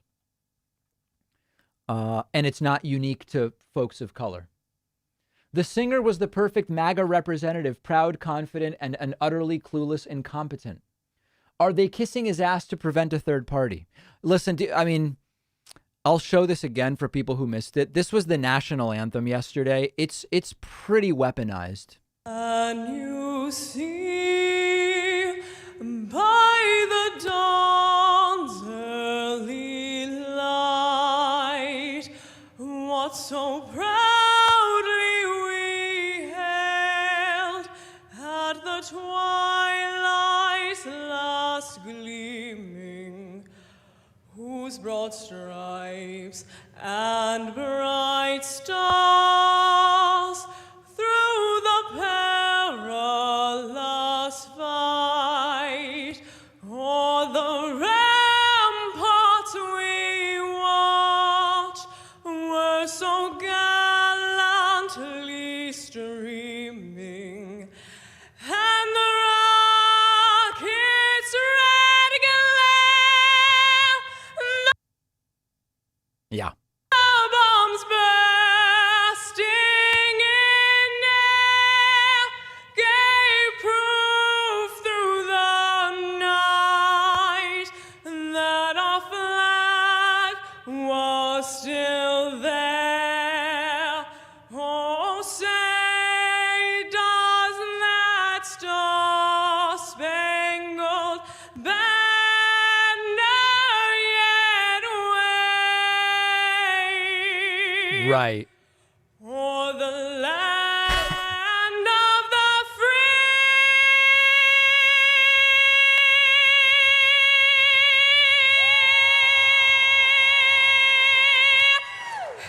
and the home of the brave. So that was pretty wild. And again, we don't want to make fun of anybody. It's great that people are trying to do things. But if Democrats had had that as the national anthem, the Republicans would have said it's disrespectful to the flag. And it reminded me of this. It was like an avant-garde national anthem. You guys remember when Yoko Ono did this?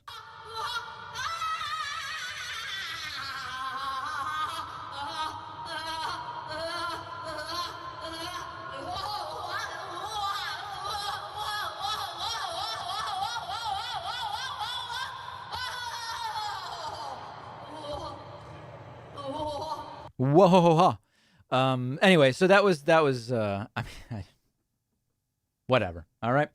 David, I'm begging you never to play that version of the national anthem again and scrub it from the clip later. David, would you debate Nick Fuentes on your show? It would be funny.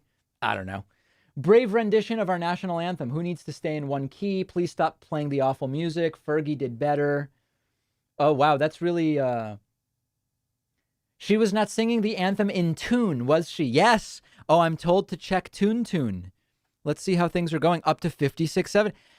Guys, 6K is on the table. This YouTube channel has upper management written all over it. And when the Tune cooking channel had only 200 subscribers on Friday, I mentioned it. And we got the Tune channel to about 3,500 subscribers. I mentioned it again today, and we're already at 5680. We are bringing the stock. I like the stock. I don't know how else to say it. And it is just such a great channel, making everything from scratch. Look at that. Mortar and pestle, the chilies and the shallots and the garlic.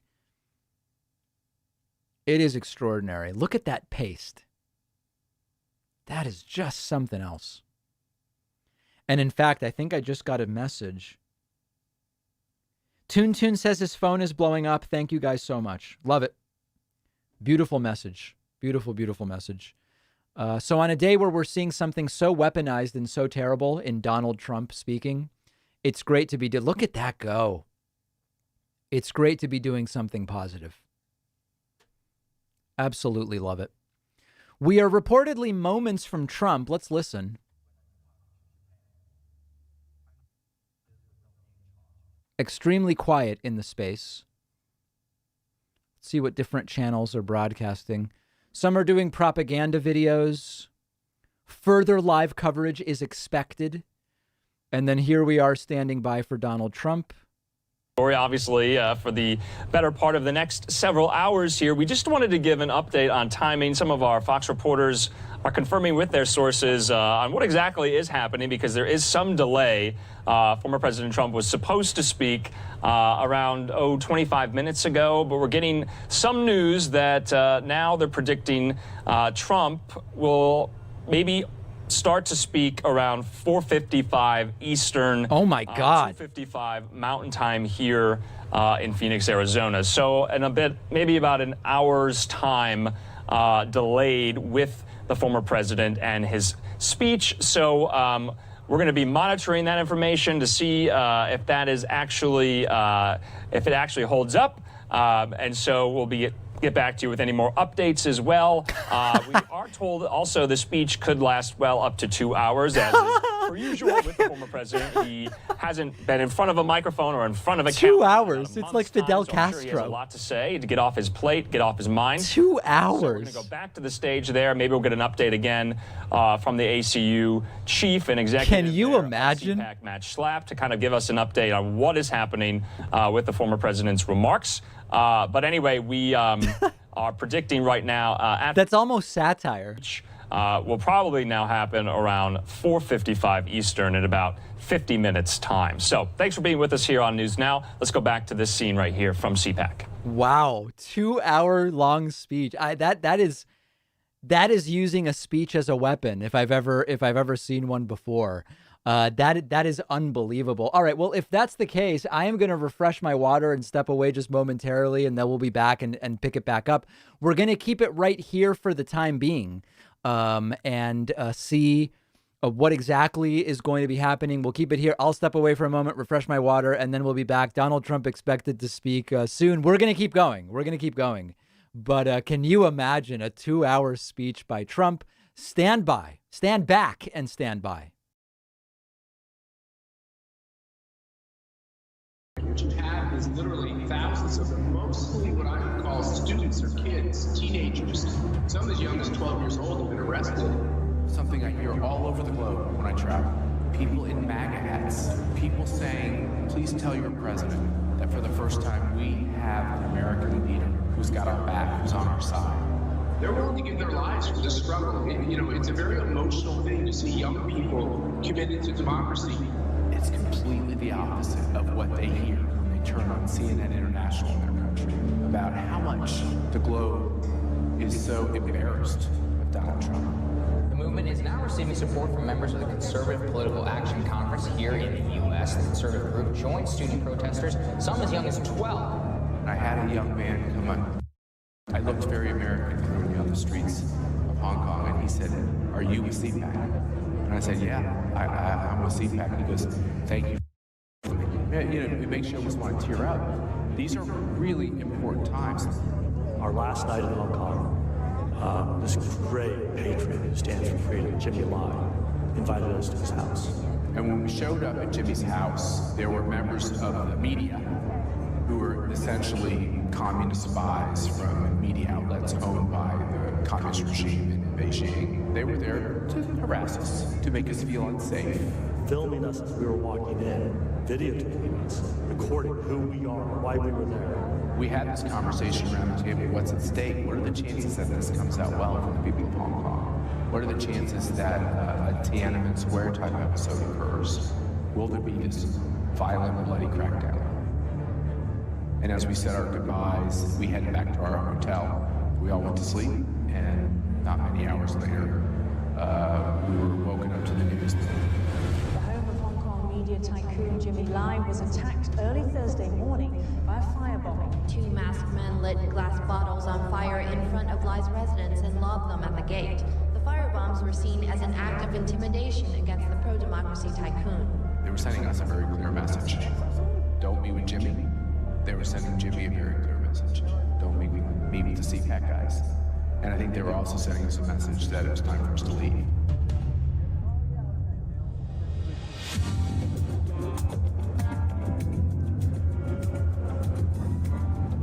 We are in Minneapolis, Minnesota, a really important state for a lot of reasons. It is great to have the ACU here in Minnesota, home to the only congressional delegation that makes Nancy Pelosi look moderate. Today's September 11th, the 18th anniversary of September 11th, 2001. Just in the backyard of where we stand today is a congresswoman who does not like America, who stands for Islamic radicalization. She's the one who said some people did something. CARE was founded 9/11 because they recognized that did something. So we went up there on 9/11. We held an event called Some People Did Something. They've convoluted the whole idea of September 11th and yet another shading for. All right, everybody, this is Andrew Kraft here once again. We did have a scheduling change that we just reported about a couple minutes ago, but it looks like the former president will not be speaking until about 4:55 Eastern Time. He was slated to speak around 3:40 Eastern Time, and so he's running very, very behind. And we're going to be keeping this shot up here as well, just to see if he does arrive early or does take the stage, or some intro speakers speak before him. There's been a lot of speakers today.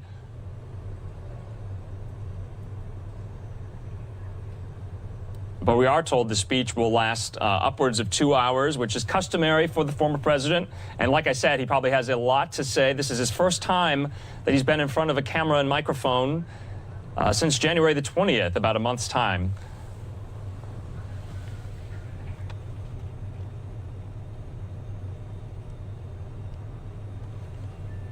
Remains to be seen on if the organizers of CPAC will bring anyone out to address the crowd beforehand. They're showing some promotional videos for CPAC kind of around the world. Something I didn't know, that there are CPACs as well in other places around the world, Hong Kong, the UK, and the like. CPAC standing for the Conservative Political Action Conference.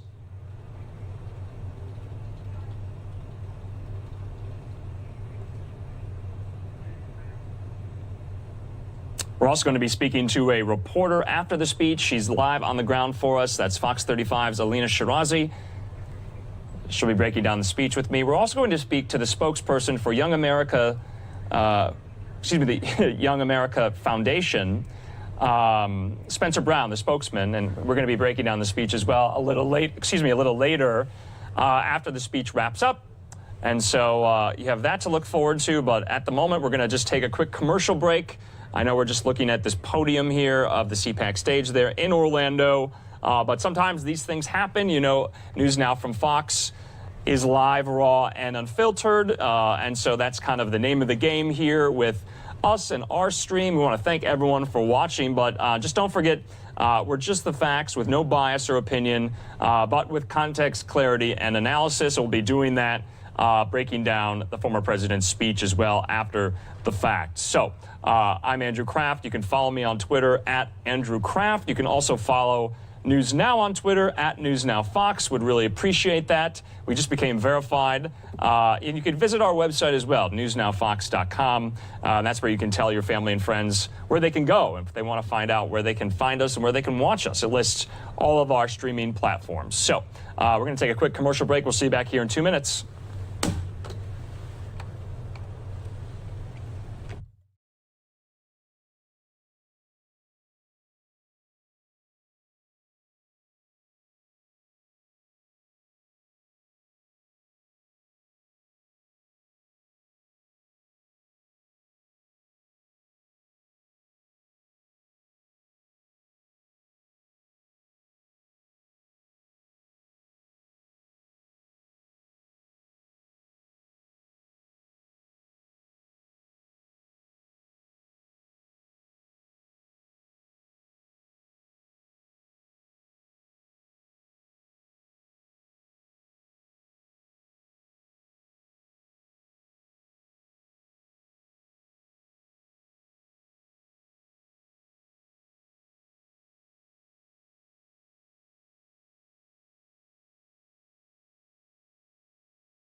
So often, it's the rugged individualist. It's this John Wayne kind of attitude of how you should live your life. We have to take our state. We have the firemen, we have ag, we have child, we have everything. We have to take it back. We just can't let the liberals, the socialists, run in the state. We joined with ACU to create the first ever CPAC West right here in Reno, Nevada, a swing county and a swing state. Not only is it important to Trump's re-elect, it's important that Western libertarian values of individualism retain a strong foundation in our country, in our politics. Bernie Sanders was in Denver the other day and said the same thing as Barack Obama, appealing to his crowd, his supporters, help me transform America. We will not only win, we will transform this country. The envy of the free world, the greatest country on God's green earth, they want to turn it on its head and change it forever. That's what's at stake. I'm a new conservative. I came to CPAC to meet other like-minded people who are completely supportive of the Constitution and Bill of Rights. I had one wonderful woman come up to me here at CPAC West and literally said, I'm inspired. I want to take action. I want to do more. And that's what we need. For too long, the Democrats have been the ones to organize effectively. It's our turn now. It's our turn for conservatives to take that banner, to win in 2020.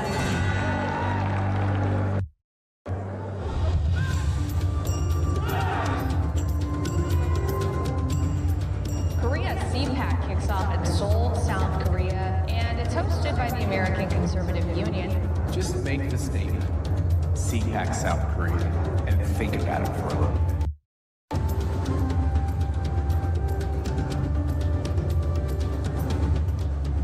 South Korea boasts the fourth largest economy in Asia, hence the nickname, the Korean Miracle. But South Korean President Moon Jae-in is on track to changing that. Moon, often accused of imposing Marxism on Korea, shows alarming simpatico for the communist policies of North Korea. The threat of communism on the peninsula is growing, and this whole socialism threat that we have here in our country is really a problem in so many corners of the globe. CPAC, South Korea. I had to keep pitching myself. Are we really going to go right in the middle of all that and have a CPAC? And would anybody show up? Korea CPAC concluded to a packed ballroom in Seoul's Grand Hyatt Hotel. Though 500 were expected for the debut, more than 1,000 Koreans showed up, spilling into overflow space at the hotel. I'm here able to learn about the people in South Korea and the trials and tribulations that they have that are not so different in some sense from some of the things that we're seeing in the United States. In South Korea,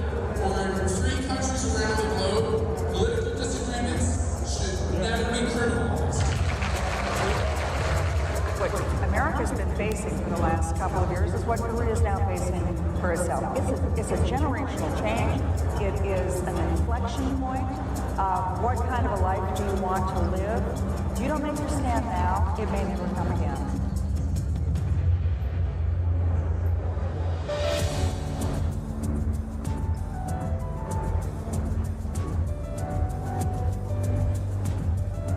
People in Georgia are just sick.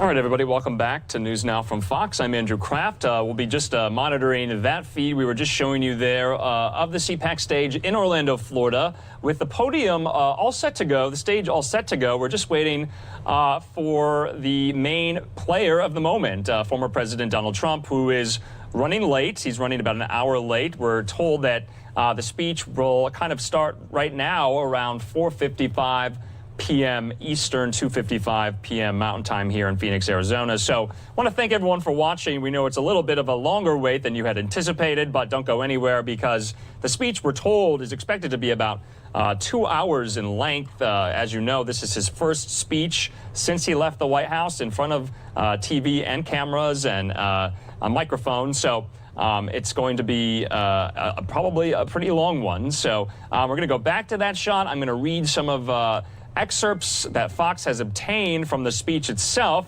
This is new. You're going to want to listen to this, and then I'll just be coming in and out of the feed itself, kind of updating you on what we're seeing, when we're expecting the former president, and some of the context as well, given everything that's gone on since he left office and Joe Biden took over as the 46th president.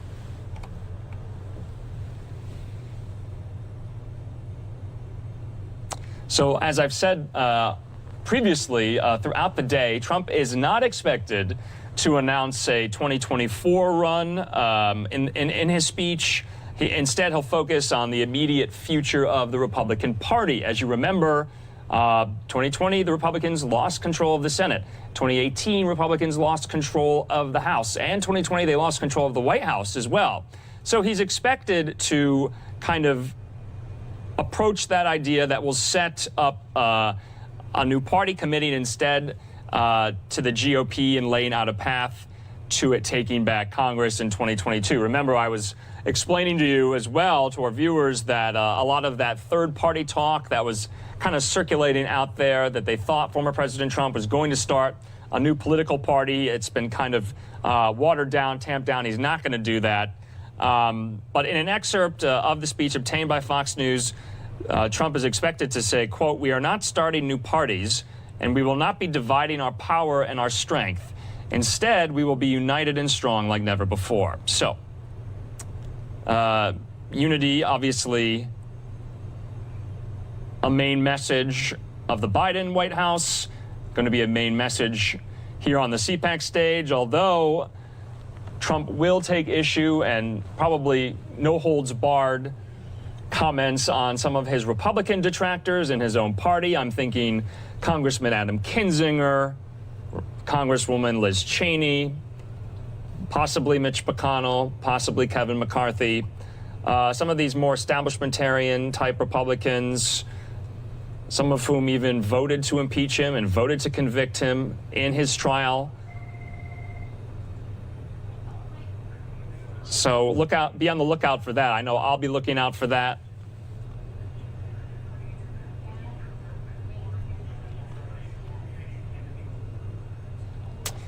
And just to kind of give a recap of CPAC in general, we've been showing you speeches from a lot of main players in the Republican Party, including Senator Rick Scott of Florida, Senator Tom Cotton, Senator Ted Cruz, Senator Josh Hawley, Florida Governor Ron DeSantis. We saw former Secretary of State for President Trump, Mike Pompeo. Also the South Dakota Governor, Kristi Noem.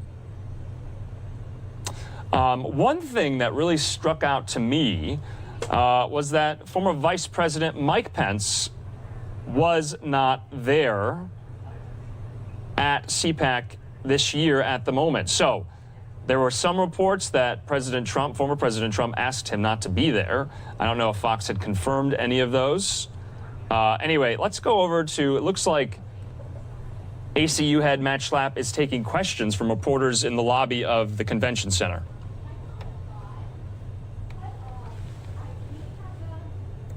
that leads to my next question, which is, he peddled this lie that Joe Biden stole the election for weeks.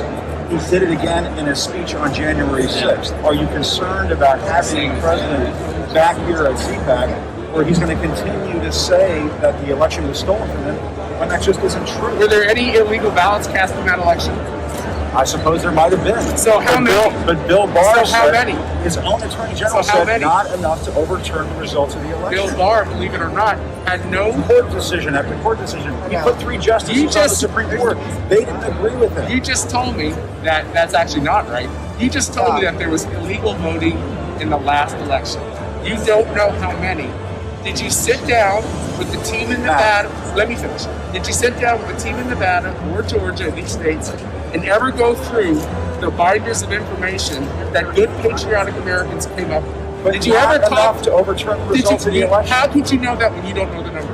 Are Joe you that Biden good at won by math? 7 million votes. I love how you're 306 electoral votes. How is it that there's just no way that that's Well, what I'd like possible? you to do is to read Time Magazine and to read the New York Times and to read the Washington Post, where they're saying it's less than 100,000 votes that separated the two men electorally. And you just said that conservatives spur violence, but you can't use any words. You admit that there's I didn't say illegal all voting. conservatives, but You I said there were Trump you supporters said there that for there's sure. illegal voting. You have no idea how much, but you are certain what the impact Isn't was. this the big lie conference? That's what the Nazis used to say, Jim. You're better than that. You're better than that. You're comparing. You're comparing me to a Nazi. No, I'm not. I'm Yes, saying you this are. is the big lie conference. I love you, man. I'm glad Do you you're feel here. responsible at all I'm for glad any you're of the here, but you're riots? just wrong. You're just woefully wrong. From the disinformation that CNN ran, do you feel Be responsible? respectful. Do you feel responsible?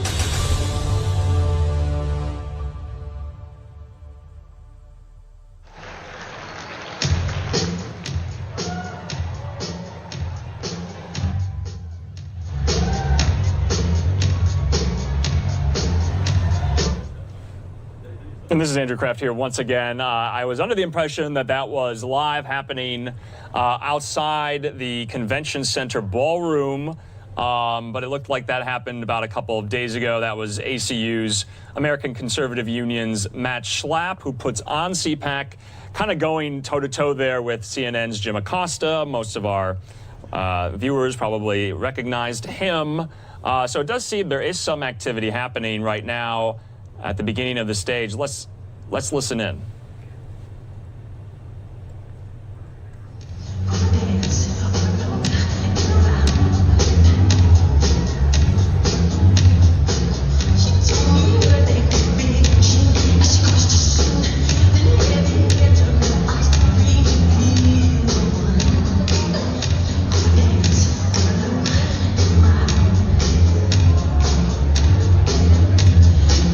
Oh, so big, be careful what you do.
You know, one of the things I love about the Twitch following is that when I step away momentarily, nobody leaves. Everybody just sticks around. It's fantastic.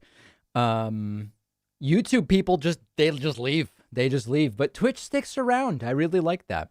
Okay, we are somewhere between 5 and 25 minutes from Donald Trump's speech. He reportedly has already landed and is on his way over.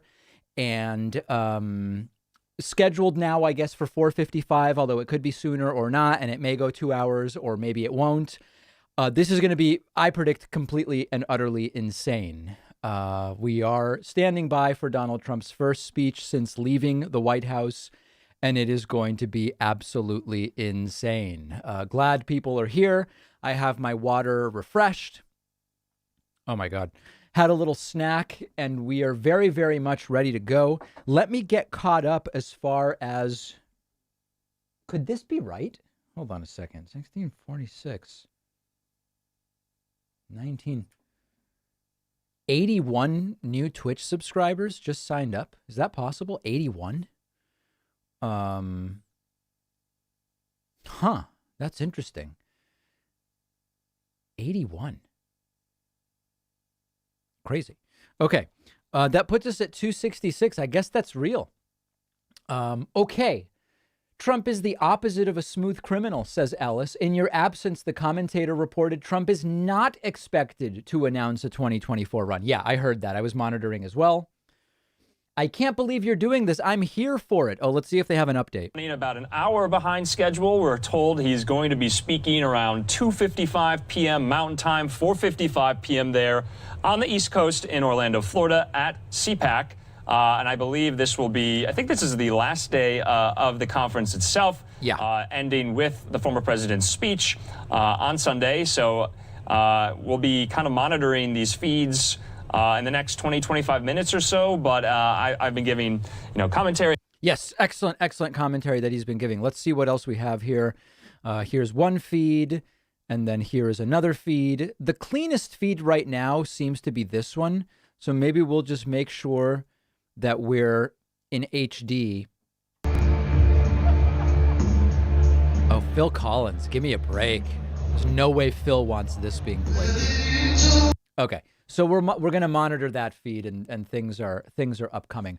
Okay, I have a ton of people to thank for signing up on my website. I promise thank you, so I want to make sure I hit everybody. Thanks to Michelle Wolf, Kenny Jane Johnson.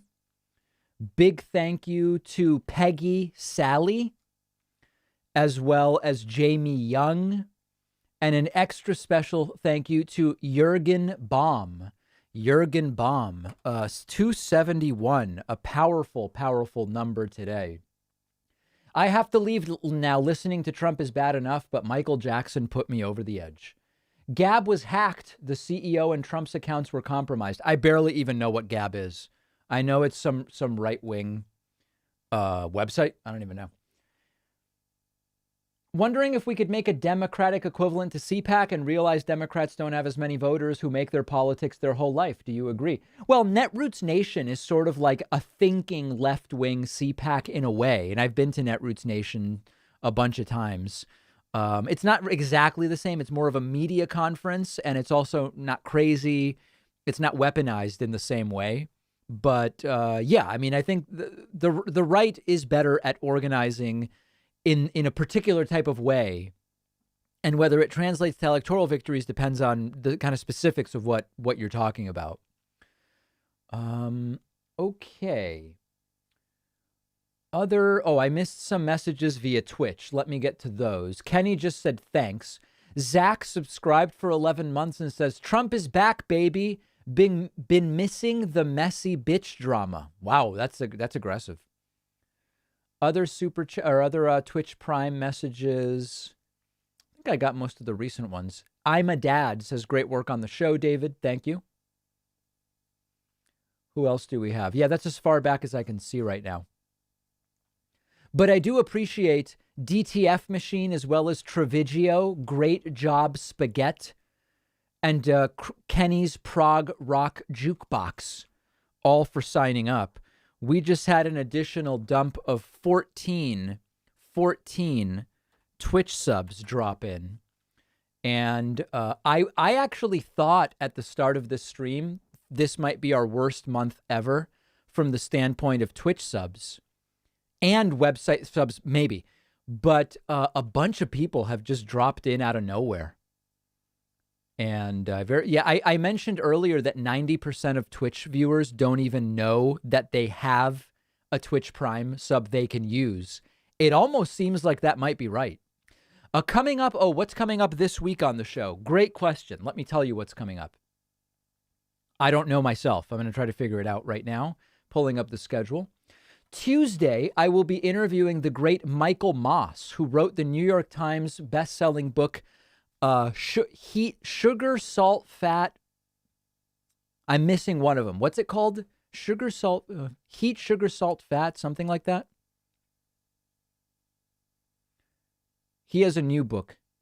Salt, Fat, Acid, Heat. No, that's not it. Anyway, Michael Moss will be on the show. Noah Feldman will be on the show on Wednesday. You might remember him from the first impeachment of Donald Trump. Legal scholar and author of a new book. He will be great to talk to. And then James Fletcher will be on Thursday. He's the producer-director of that great documentary, The Accidental President, in which I am featured.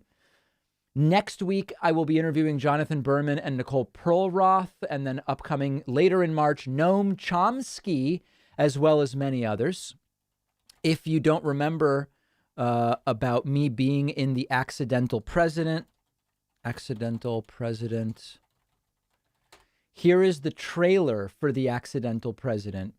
And bear in mind that I'm in the trailer, but you've got to look quickly or you might miss me. Okay, here it is. Let's go volume up. It was a perfect storm, really. That's it. That's my presence in the trailer. That's my full participation in the trailer. I'm in the film much more, but as far as the trailer goes, that's it. It was a perfect storm, really. I asked for 12 takes, and I also ripped a production assistant a new one because I didn't have brown Skittles, and they were like, "Sir, brown is M&M's, not Skittles. There's no brown Skittle." And I was like, "I said brown Skittles. You got to get me the brown Skittles." So it was controversial. It was in my rider, as people say. Jamison Shalpy says it's tune time, David. Oh yeah, let's see how Tunes channel is doing. Up to 6,200. Beautiful. Absolutely beautiful. Okay. Very, very good. Been watching for 4 years of Trump stupidity, still here to support you, says Giz Viersma. I hope I'm pronouncing that correctly. Other super chats. Keep up the good work, mate. Insane times. This CPAC is like something out of The Running Man. America has lost itself to a pervertedly charismatic showman. Yes, indeed. Yes, indeed. Very, very well said. People are getting excited because we're expecting to hear from Donald Trump in the next 15 minutes or so. I do want to say thank you to Ross Dinwiddle. Ross Dinwiddle just signed up for a membership at joinpacman.com using the coupon code above my head, BETTER21.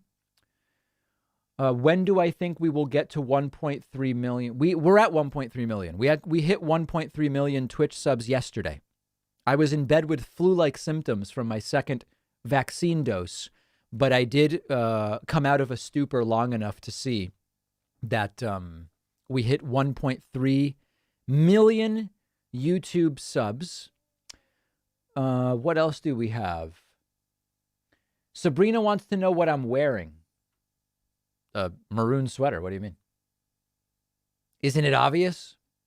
Thanks to Lord Thunder for gifting 5 subs on Twitch. Also, thanks to Chop Chop and Tim Schofield. Jay Harrison Rickert sends a super chat and says, use this to buy brown Skittles. I'm not wrong that there aren't brown Skittles, right? Skittles, brown would be what fruit would be brown? I know M&M's can be brown because they're chocolate. There are brown Skittles. Oh, I didn't know that. Grape. No, that's purple. That's purple. It's ridiculous. Avocado. Give me a break, guys. Best meal kit delivery service. I'll tell you when one sponsors my show. Actually, you guys want to, here's a funny story. Let me give you guys a funny story. So as many of you know, I make no secret of the fact that I don't really own individual stocks. I own a few individual stocks, but I mostly own mutual funds because I don't think that what do I know about picking individual stocks? One of the worst investments I ever made was when Blue Apron was one of our sponsors. Let me see if I can find this. We used to have Blue Apron, the meal kit delivery service, as a sponsor. And where is this? And they IPO'd. And at the time that they were a sponsor, I said, you know what? If they are smart enough to invest in our show, I'm going to participate in the IPO. I threw $5,000 at the stock. And because I like the stock, as many of you know. And it turned out that Blue Apron was, I need to be careful of the wording. Blue Apron was then immediately accused of dramatically overstating their customer retention. Like basically all the data on which the IPO pricing was based was allegedly fraudulent. And it's basically worth nothing at this point. My $5,000 is worth like $200 or something like that. So this is my worst investment that I've ever made. Now, as some of you know, I did make some other investments at about mid-March, around March 20th when the pandemic struck. One of them is Live Nation. My thought was Live Nation is crashing, but I believe it will eventually do well. So I got in that one right around April 1st, and it went bonkers. And Live Nation now is figuring out ways to do, vaccine passports, to do live events and all this other stuff. So that one did really well. What else did I buy at the beginning of the pandemic? Zoom Video I did. And obviously that's done really, really well. That tripled, which is wild. What else? I did Roku. And the reason I did Roku was I've been invested in Netflix for about 6 years now. So it's like I wasn't going to just buy more Netflix. So I did around... When was it? It was all around the same time, right around April 1. I got into Roku here thinking with people at home, demand for these types of services will go up. I'm already in Netflix, so I'm not going to do more. This one went crazy. This looks like about 5x on Roku. And then what else? I did Bayer.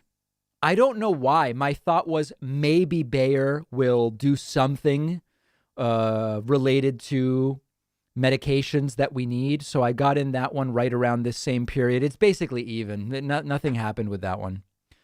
And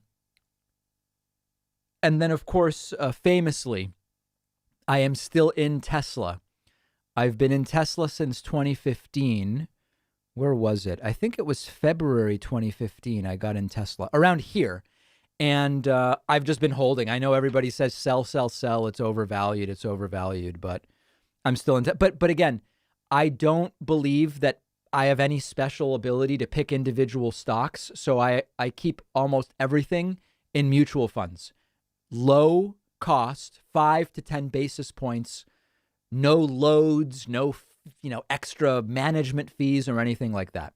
All right. I'm holding the line. I like the stock.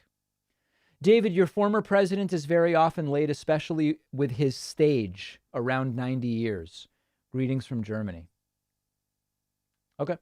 David, as long as you're promoting YouTube channels, could you give a shout out to mine? No, listen, we have an ad program and sometimes we promote YouTube channels that way. I will only promote channels that I personally, want to recommend or that I watch or whatever. That's why I talked about, by the way, I mentioned this the other day and a lot of people thought that I was kidding about it. Let me pull this up. This was not a joke whatsoever. The celebrity chef, Tyler Florence, is a fan of the David Pakman Show. I wasn't joking when I said that. And he has an awesome channel, which is a combination of the sort of cooking type videos we've come to know Tyler Florence for, as well as a sort of long form podcast type format. He's a big booster of the David Pakman Show. I wasn't kidding when I said, this is a great channel to subscribe to. I watch this all the time.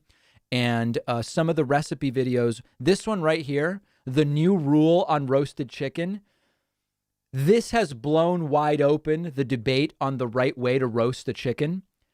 I don't want to even take sides on this issue. I really don't.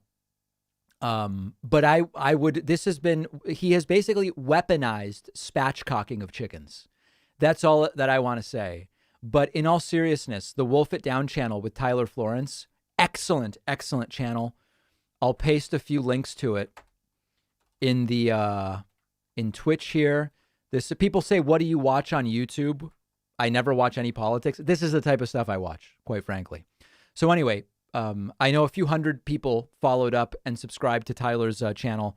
Good guy, big supporter of independent progressive media, and highly, highly recommend his channel. Other super chats coming in. Trump is late because he's putting the finishing touches on his healthcare plan. We're really getting close to learning about Trump's healthcare plan. Any day now. I bought 100 shares of Spirit Airlines for $9. It's now $35 a share. Nicely done. Dogecoin, David. Dogecoin to the moon. That I know nothing about. Let's see what's going on here.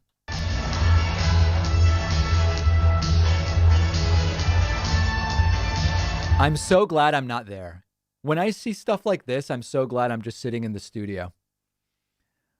Big thank you to Christopher Tomlin for signing up at joinpacman.com. Also, thanks to Brad Willett for signing up at joinpacman.com. Donald J. Trump.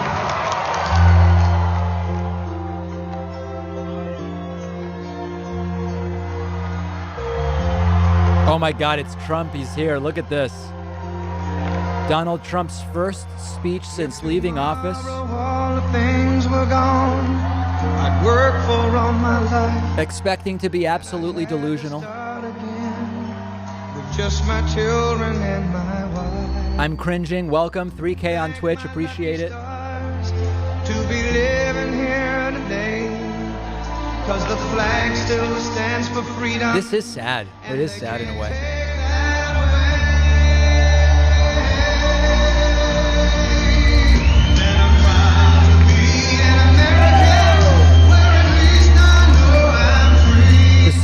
The stream is glitching. We're going to switch to another one.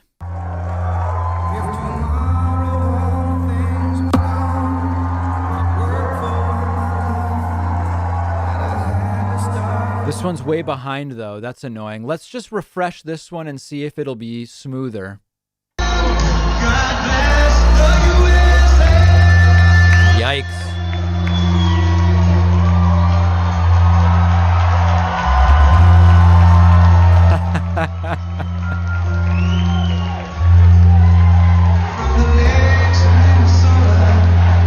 Is he just gonna stand there for the entire song just clapping like a buffoon?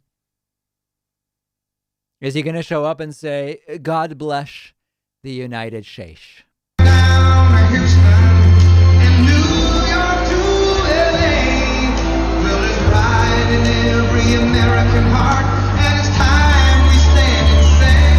He's actually not looking great. I'm not that from the picture we looked at.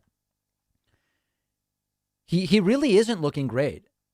I thought that was a joke, but yeah, I don't know. I don't know how to describe it exactly. But this should be interesting. Expected to be potentially a 2-hour speech, reminiscent of Fidel Castro's endless speeches. And we will see whether the crowd likes it or doesn't like it. I would expect with a 2-hour speech, we may have that absolutely dead silent crowd. Trump doesn't even look that thrilled to be here. I'm not going to lie. This is really, really strange. Wowza.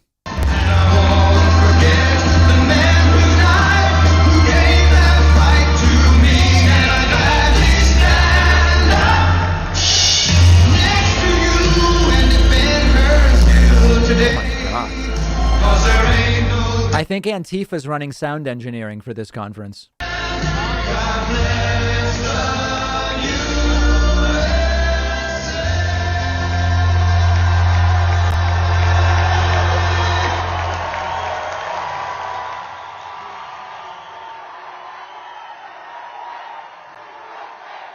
If the stream does glitch, I've got 3 backup feeds we can switch to. Just bear with me as we figure it out. Well, thank you very much. And hello, CPAC. Do you miss me yet? Do you miss me? Not really. A lot of things going on.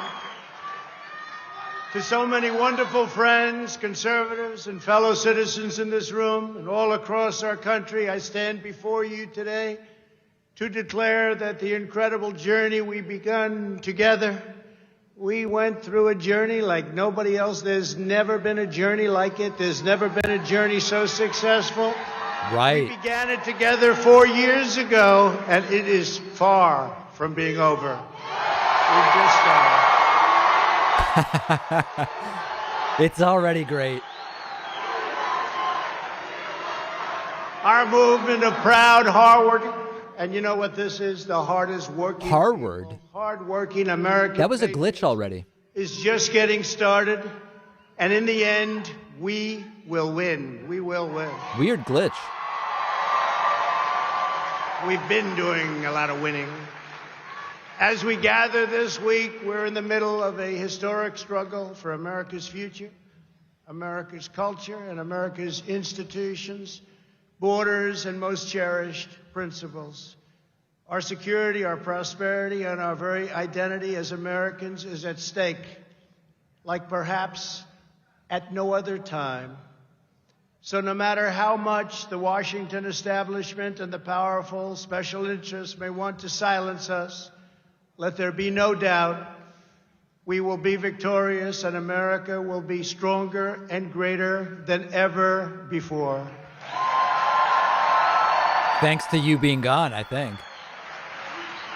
I want to thank my great friends, Matt and Mercedes Schlapp. Matt, thank you. Thank you. Mercedes, thank you very much. And the American Conservative Union for hosting this extraordinary event. They're talking about it all over the world, Matt. Yeah, for how stupid it is. It's okay. All over the world. I also want to pay my love and respect to the great Rush Limbaugh. Can you imagine?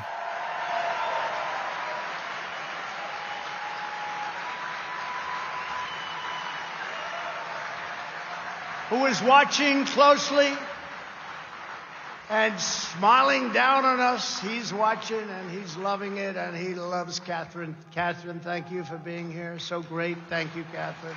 He loved you, Catherine. I will tell you that. So fantastic. This is cringy. I don't even want to comment. To each and every one of you here at CPAC, I am more grateful to you than you will ever know. We are gathered this afternoon to talk about the future of our movement, the future of our party, and the future of our beloved country. For the next 4 years, the brave Republicans in this room will be at the heart of the effort to oppose the radical Democrats, the fake news media, and their toxic cancel culture. Something new to our ears, cancel culture. Trump's adding that to his routine. And I want you to know that I'm going to continue to fight right by your side.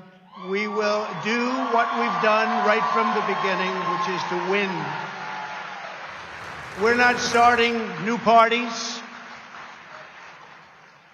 You know, they kept saying, he's going to start a brand new party.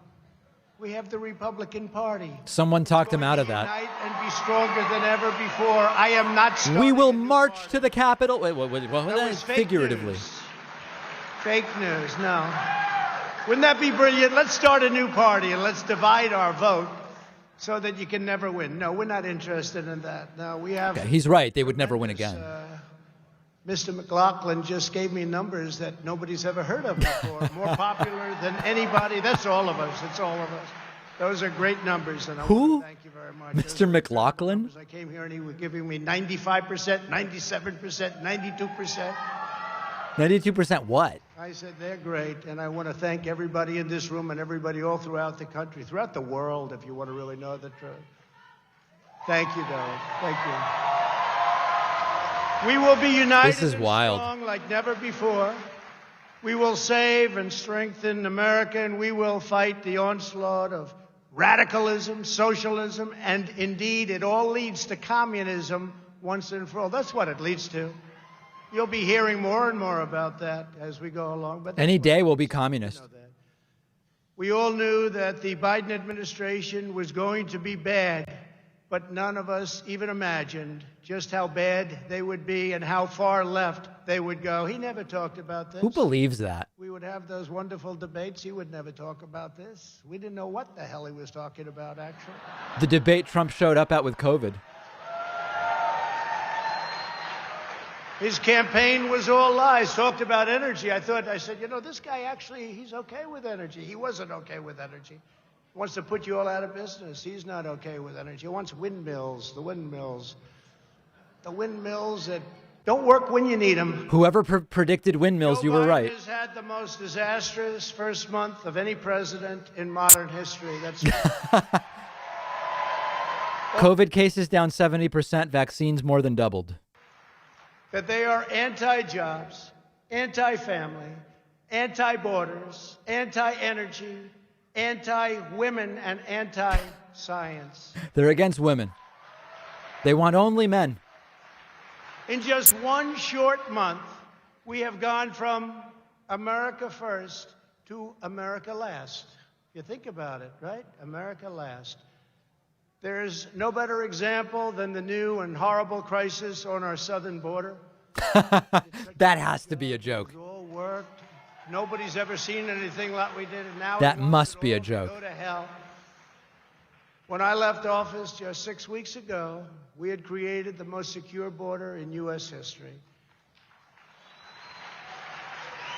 We had built almost 500 miles of great border wall. That helped us with these numbers because once it's up, you know, they used to say a wall doesn't work. Well, you know what I've always said? Walls and wheels. Those are two things that will never change. The wall has been amazing. It's been incredible. And little sections of it to complete. They don't want to complete it. They don't want to complete little sections in certain little areas. They don't want to complete. But it's had an impact that nobody would have even believed. It's amazing considering that the Democrats' number one priority was to make sure that the wall would never, ever get built, would never, ever happen. And it didn't. Never get financed. We got it financed. We ended catch and release, ended asylum fraud, and brought illegal crossings to historic lows. When illegal aliens trespass across our borders, they were promptly caught, detained, and sent back home. And these were some rough customers. I want to tell you, some rough customers were entering our country. It took the new administration only a few weeks to turn this unprecedented accomplishment into a self-inflicted humanitarian and national security disaster. That has to be a joke. By recklessly eliminating our border, security measures, controls, all of the things that we put into place, Joe Biden has triggered a massive flood of illegal immigration into our country, the likes of which we have never seen before. They're coming up by the tens of thousands. So quickly it happened. To take advantage of the things that he said that's luring everybody to come to America. And we're one country. We can't afford the problems of the world as much as we'd love to. We'd love to help, but we can't do that. So they're all coming because of promises and foolish words. This is the speech Trump lost on. This decision to cancel border security has single-handedly launched a youth migrant crisis that is enriching child smugglers, vicious criminal cartels, and some of the most evil people on the planet. You see it every day. Just turn on the news. You'll see it every day. Under my administration, we stopped the child smugglers. We dismantled the criminal cartels. We greatly limited drug and human trafficking to a level that nobody actually thought was possible, and the wall helped us a lot. The audience is already getting bored, yeah. People. Slowly they're starting to get bored. From the ravages of dangerous predators, and that's what they are, dangerous, dangerous predators. But the Biden administration has put the vile coyotes back in business, and it has done so in a very, very big way.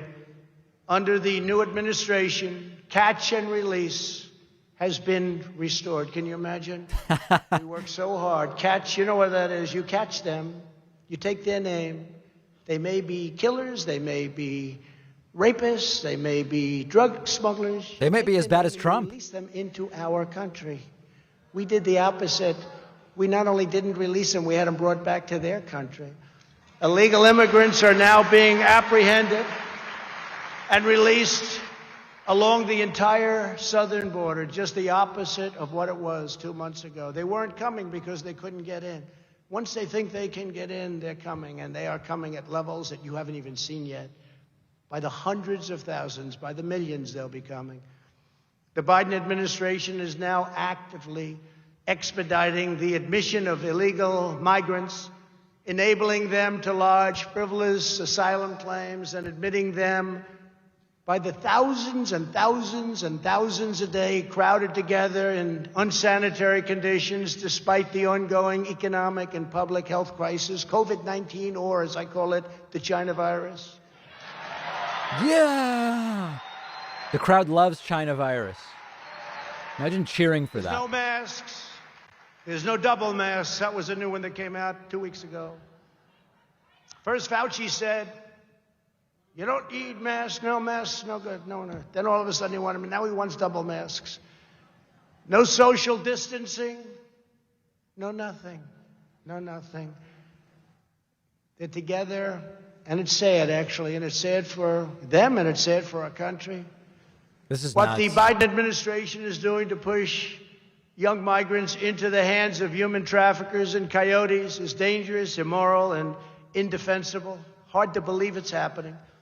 Biden has failed in his number one duty as chief executive, enforcing America's laws. What's he talking about? This alone should be reason enough for Democrats to suffer withering losses in the midterms and to lose the White House decisively 4 years from now. That guy really wants Trump running in 2024. The guy with the big suit there loves the idea of 2024.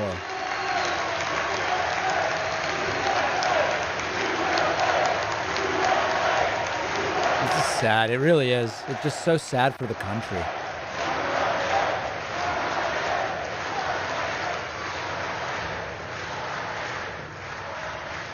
Actually, as you know, they just lost the White House, but it's one of the... There it is.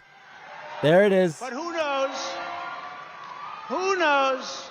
I may even decide to beat them for a third time, okay? There you go. It's a very sick man, but the real sick people are the ones who clap. Those are the really sick people.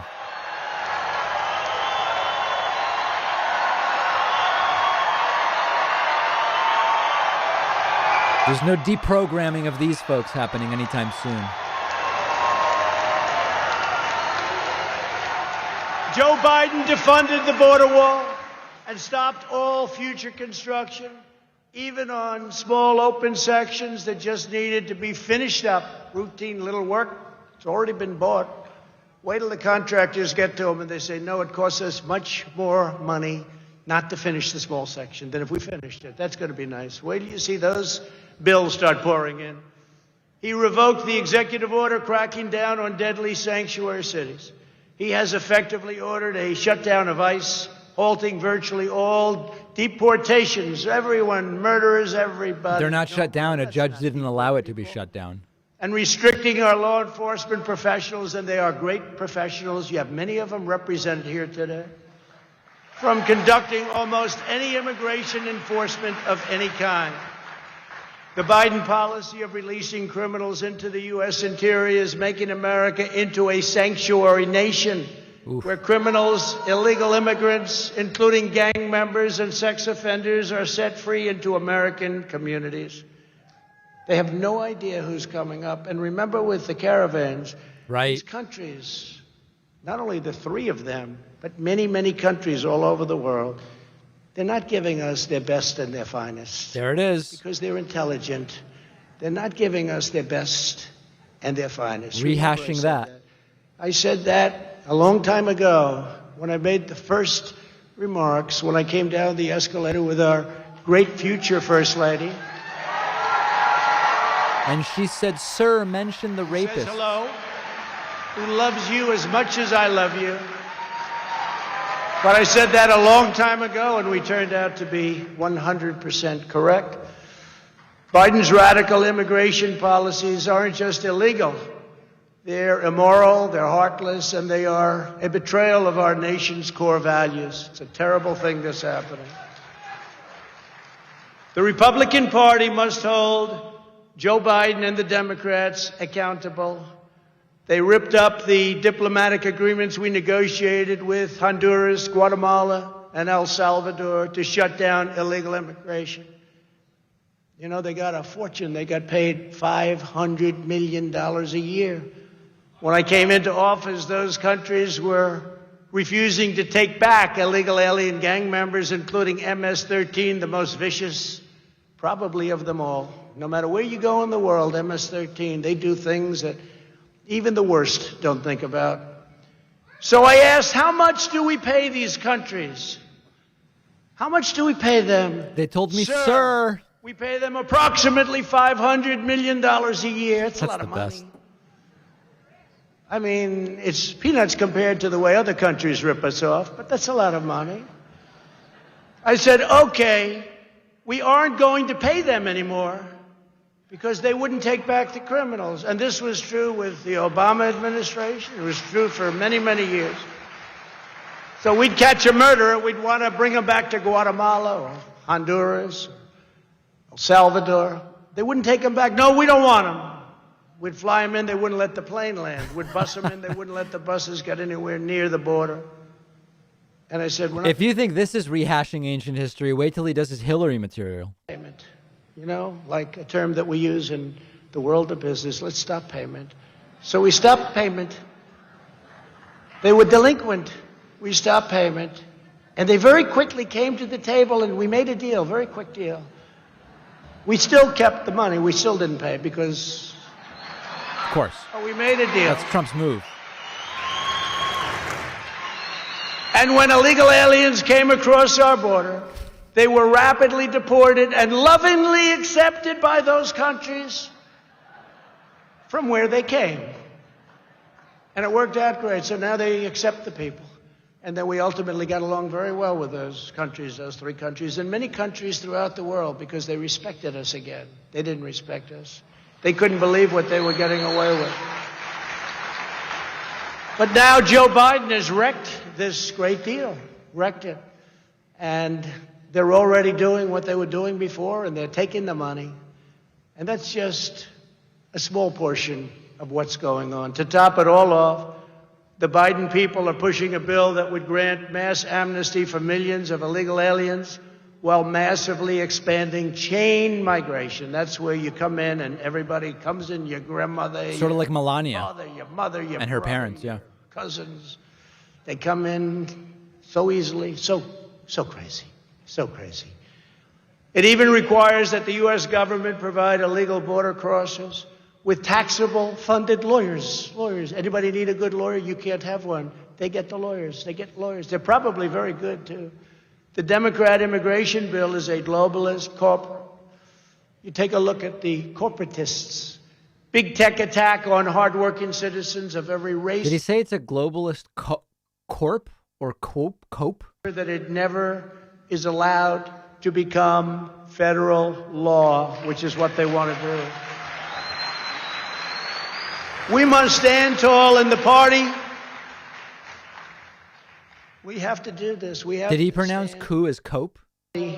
For law-abiding Americans and others when they're in our country.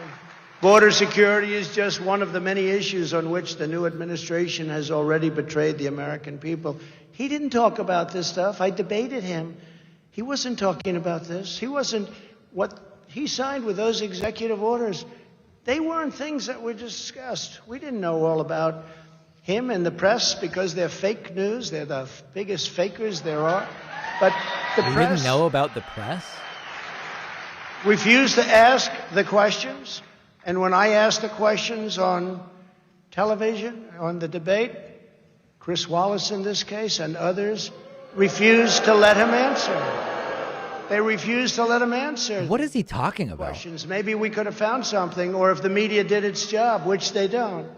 Their callous indifference to working families is equally clear when it comes to the critical matter of getting America's children back to school.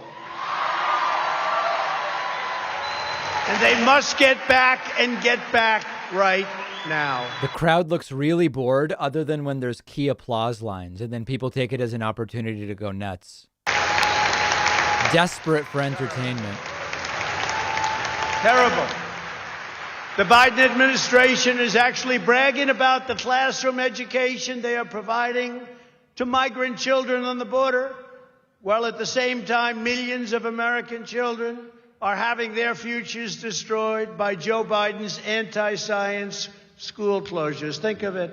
We're educating students on the border, but our own people, the children of our citizens themselves, are not getting the education that they deserve. There's no reason whatsoever why the vast majority of young Americans should not be back in school immediately. The only reason that most parents do not have that choice is because Joe Biden sold out America's children to the teachers union. It's essentially no policies on school closures have changed since Trump left, other than more schools opening, and it's up to governors, not Biden. Morally inexcusable, you know that. Joe Biden has shamefully betrayed America's youth, and he is cruelly keeping our children locked in their homes. No reason for it whatsoever. They want to get out. They're cheating the next generation of Americans out of the future that they deserve, and they do deserve this future. They're going to grow up, and they're going to have a scar. It's a scandal of the highest order and one of the most craven acts by any president in our lifetimes. It's the teachers union. It's the votes, and it shouldn't happen. And nobody has more respect for teachers than I do. Right. And I'll bet you a lot of the people within that union, they agree with everything I'm saying. Even the New York Times is calling out the Democrats. The mental and physical health of these young people is reaching a breaking point. Tragically, suicide attempts have skyrocketed, and student depression is now commonplace and at levels that we've never seen before. The Democrats now say we have to pass their $1.9 trillion boondoggle to open schools, but a very small part of it has to do with that. You know where it's going. It's going to bail out badly run Democrat cities, so much of it. But billions of dollars for schools remain unspent from the COVID relief bills that were passed last year. So on behalf of the moms, dads, and children of America, I call on Joe Biden to get the schools open and get them open now. That's Biden's plan. It's weird because Biden's big plan was, I want schools at least partially in person by the end of my first 100 days. When I left office, and we're very proud of this because this was something that they said could not be done. The FDA said it. Everybody said it. Any article you read said it. Couldn't be done. It would be years and years. I handed the new administration what everyone is now calling a modern-day medical miracle. Some say it's the greatest thing to happen in hundreds of years. 2 vaccines produced in record time with numerous others on the way. How does a vaccine developed by 2 Turkish immigrants to Germany depend on Trump?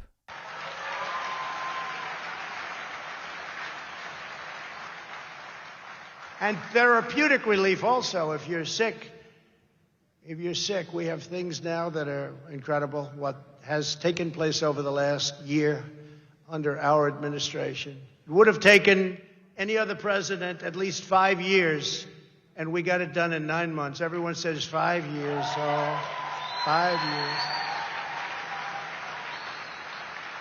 Can you imagine if you had to go through what all of the countries of the world who are now getting the vaccine or soon will be getting it from various companies? But can you imagine if all of those countries had to go through what they've been going through over the last year? You'd lose hundreds of millions of people. I pushed the FDA like they have never. We have a higher death rate than most of those countries. They have never been pushed like I pushed them. I didn't like them at all. But once we got it done, I said, I now love you very much. What the Trump administration has done with vaccines has, in many respects, perhaps saved large portions of the world, not only our country, but large portions of the world. This is like scary Not only delusional. did we push the FDA far beyond what the bureaucrats wanted to do, we also put up billions and billions of dollars, $10 billion, to produce the vaccines before we knew they were going to work. That's standard. It was called a calculated bet or a calculated Would have been risk. criminal not to do that. Because if we didn't do that, you still wouldn't have the vaccines. You wouldn't have them for a long time. So think of that. We took this bet. We made a bet because we thought we were on a certain track. But you'd be starting to make them right now. It would be a long time before you ever saw them. It takes 60 to 100 days to manufacture and inspect new doses. And that means that 100% of the increased availability that we have now was initiated by our administration. It's all Trump, guys. They're cheering for a vaccine they don't even want, that they think they don't even need. The director of National Institutes of Health, Francis Collins, he's Fauci's boss, actually. I think he's a Democrat, too, by the way, recently said that our Operation Warp Speed was absolutely breathtaking and that the Trump administration deserves full credit, which we do. Wow. And as conservatives and Republicans, never forget that we did it. Never let them take the credit because they don't deserve the credit. They just followed now. They're following our plan. But this has been something that they really call it an absolute miracle. Joe Biden is only implementing the plan that we put in place. If we had an honest media, which we don't, they would say it loud and clear. Uh-oh. By the time I left that magnificent house, oh no, 1600 we don't want to restart. Avenue, almost 20 million Americans had already been vaccinated. Bad time to restart. 1.5 million doses were administered on my final day alone. 1.5 million in a day. Yet Biden said just a few days ago that when he got here, meaning the White House, there was no vaccine. He said, there's no vaccine? Oh, good. Say it again, Joe. Now, I don't think he said that, frankly, in a malicious way. I really don't. I actually believe he said that because he didn't really know what the hell was happening. Here's the dementia talk. But this guy loves it. Never let them forget this was us. We did this. And the distribution is moving along according to our plan. And it's moving along really well.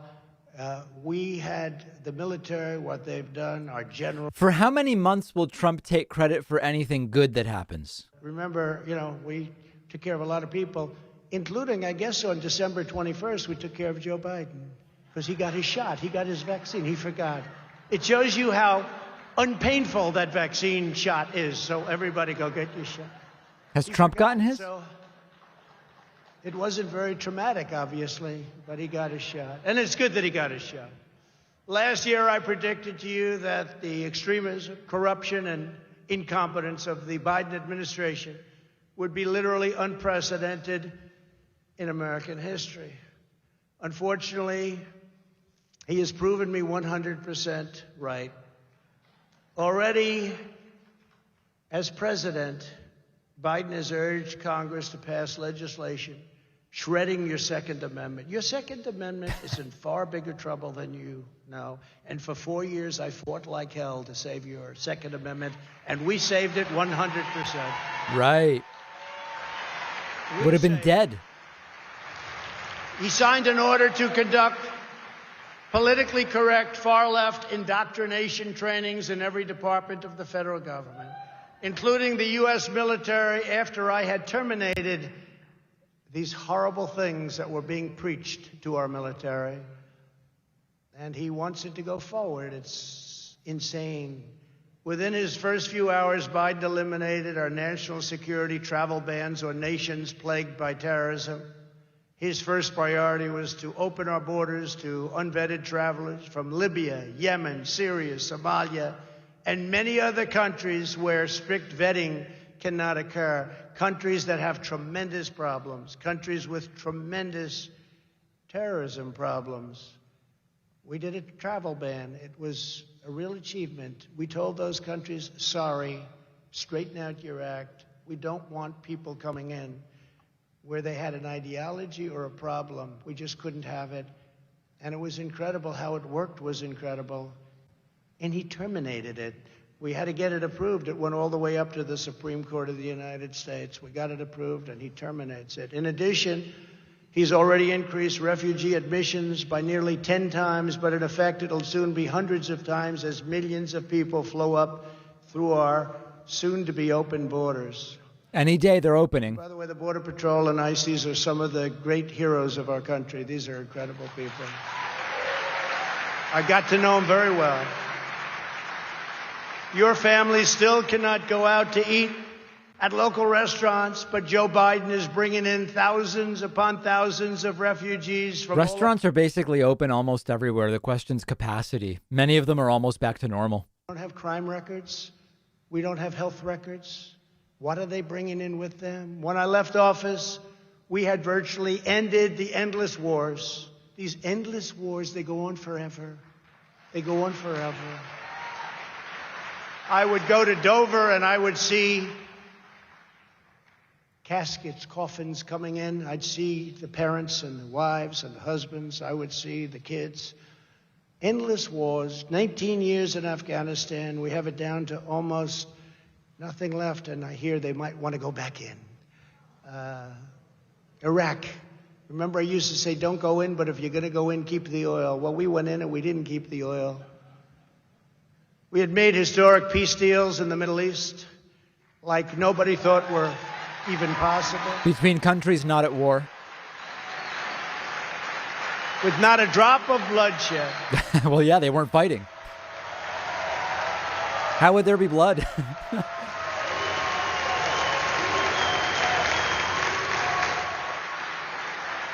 And by the way, not one American soldier has been killed in Afghanistan in over a year. Think of that. Not one. Those troops have largely come home. At the same time, the new administration unilaterally withdrew our crippling sanctions on Iran, foolishly giving away all of America's leverage before negotiations have even begun. Leave the sanctions, negotiate. Does anybody understand what I'm saying here? Are there any good business people? You don't have to be a good. Are there any bad business people? They took off the sanctions. Bad business people there are, yeah. They took off the sanctions. They said, well, we're going to not have any sanctions. Let's negotiate a deal. I don't know, Matt Schlapp. I don't think you would have done that. Do you think so, Matt? I don't think so. Mercedes wouldn't have. No, you do that. You make a deal, and then you do it. They wanted. I will tell you something, and I said it.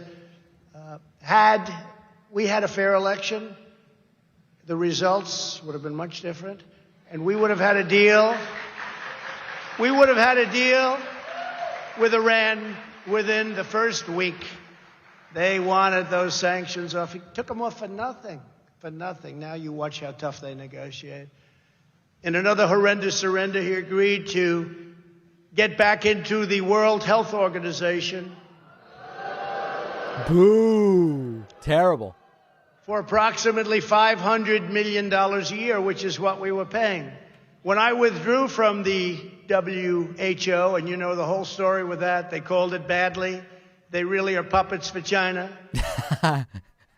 They called and they wanted us to stay in. Oh, man. I said, how much are we paying? Approximately $500 million. How much is China paying? A much larger in The terms Trumpian thing to do would be to stay in but don't pay. Sir, they're paying $39 million. I said, why are we paying $500 million and they're paying $39? I could tell you why. Because the people that made the deal are stupid. That's why. So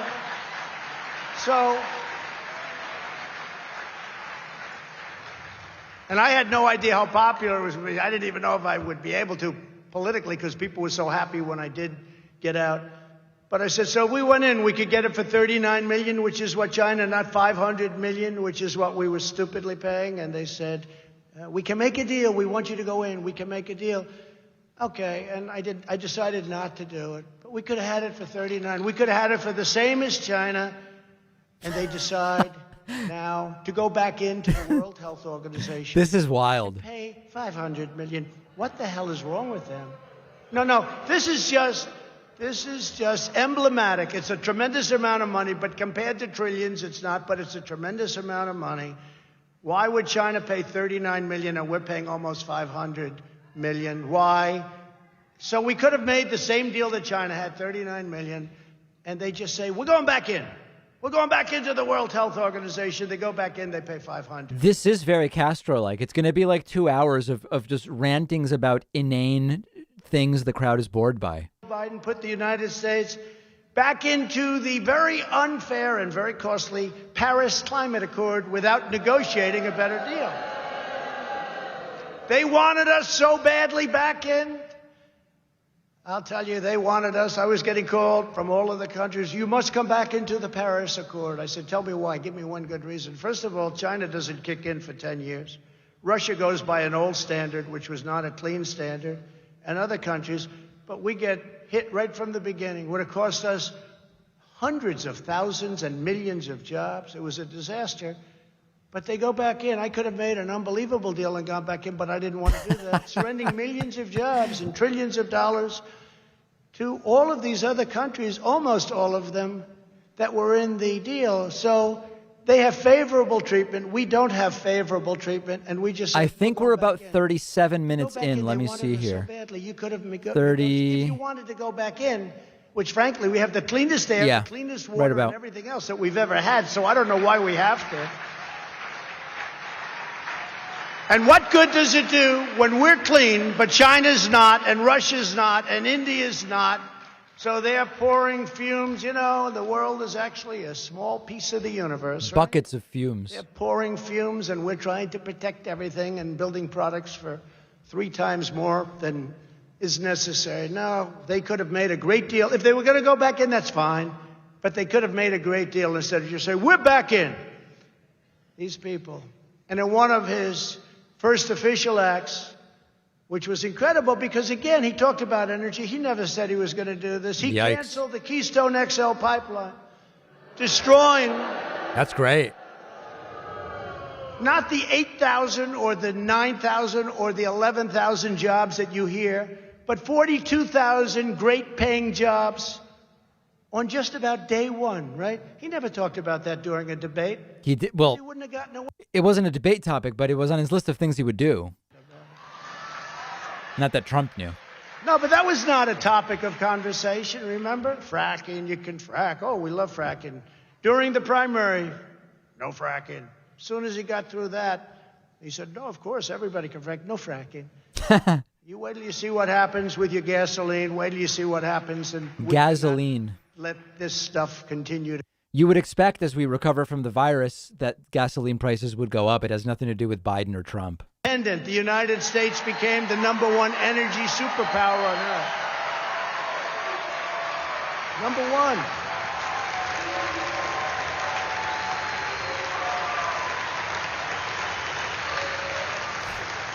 #1. Crowd barely cares. Bigger than Saudi Arabia, bigger than Russia by a lot. We left them all in the dust. They were all in the dust. But if the Democrats have their way, we are heading from energy dominance to energy disaster. That's what's energy cuckoldry. You have to see what's going on. Everything's being closed up. It's a disaster. The blackouts we saw in California last summer and all the time, and the windmill calamity that we're witnessing in Texas. Windmill calamity. The state of Texas. Oh, that's rich. But it's so sad when you look at it. That'll just be the start. How bad is wind power? So I talk about it all the time at CPAC, right? We went to CPAC, remember last, I said, we're going to watch the president. Well, Alice, the wind isn't blowing. I don't believe we'll have any electricity. Remember, we would kid, but I wasn't actually kidding. It's such an expensive form of energy. Here we go. It's so bad for the environment. It kills the birds. It destroys the land. How many birds die from fossil fuels? These are structural Animals. with fans on them. They wear out, and when they wear out all over the country, you see them. Nobody takes them down. They're rotting. They're rusting. How this is environmentally good for our country, and it costs many, many times more than natural gas, which is clean. It costs many more and can fuel our great factories. Wind can't How is do natural that. gas clean? And solar, I love solar, but it doesn't have the capacity to do what we have to do to make America great again. That's Sorry, untrue. it just doesn't have it. Under the radical Democrat policies, the price of gasoline has already surged 30% since the election and will go to Most of that time Trump was president. $7 and even higher. So enjoy that when you go to the pump, and they'll say, that'll be about $200 to fill up your van. You'll go to this, remember they used to go to the little small vans? They got away from the big ones that everybody wanted. They went to the small ones. Well, Right. You know what? Vans. Probably a good investment as long as these guys have their say. You know, with the DVD player and the little screens in the back of the seats, so the kids, you don't want to talk to the kids, so you put a movie on. Any bill having to do with energy, our biggest cost. We will now be relying on Russia and the Middle East for oil. And they talk about Russia, Russia, Russia. What's better than what this guy's done for Russia? I had oil where they were actually paying you to take it, okay? Remember, they were going to give you $37 a barrel, but you had to take it away. You had free oil almost for a period of time, and one way I was... How much is gas these days, by the way? Worked out well. And I dealt with Russia and Saudi Arabia, and they cut back on production, and we got it back up. But now it's going the opposite, because now they're taking this incredible energy independence $2.50 to $3, okay. our country, and you're going to see costs go like you have never seen them go before. It's a very sad and very stupid thing that they're doing. The Biden policies are a massive win for other oil-producing countries and a massive loss for the United States and our great citizens. Joe Biden and the Democrats are even pushing policies that would destroy women's sports. Uh-oh. Here we go. A lot of new records are being broken in women's sports. Hate to say that, ladies, but got a lot of new records. They're being shattered. You know, for years, the weightlifting, every ounce is like a big deal for many years. Here we go. All of a sudden, somebody comes along and beats it by 100 pounds. Boom, boom. Here it comes. Now, young girls and women are incensed that they are now being forced to compete against those who are biological males. It's not good for women. It's not good for women's sports, which worked so long and so hard to get to where they are. The records that stood for years, even decades, are now being smashed with ease. Smashed. If this is not changed, women's sports, as we know it, will die. Which Trump cares about a lot, because he obviously, he's been going to WNBA games for a long time. He loves women's sports. Coach, as an example, wants to recruit a young woman to compete if her record can easily be broken by somebody who was born a man. Not too many of those coaches around, right? They are around. They won't be around long, because they're going to have a big problem when their record is, we're 0-16, but we're getting better. No, I think it's crazy. I think it's just crazy what's happening. We must protect the integrity of women's sports. So important. After.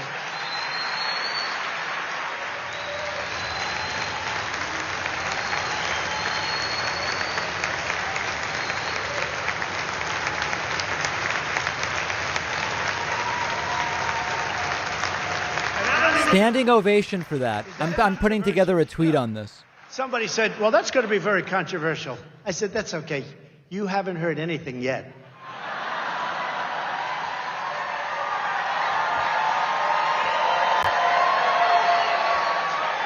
As you can see, the early weeks of the Biden... Trump using his delusions as a weapon.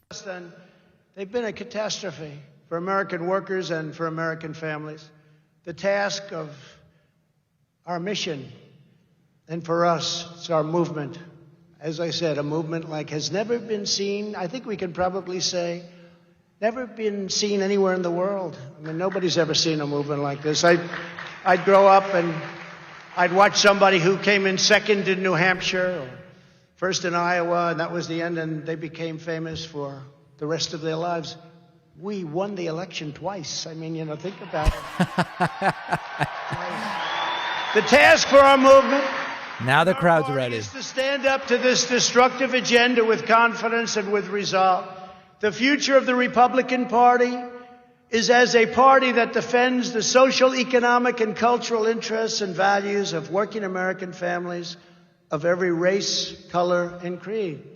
That's why the party is growing so rapidly, and it's becoming a party's diminishing party, and it's becoming a party of love. Record abandonment of Republican voter registration since November. The flags, amazing. This is what we're up against.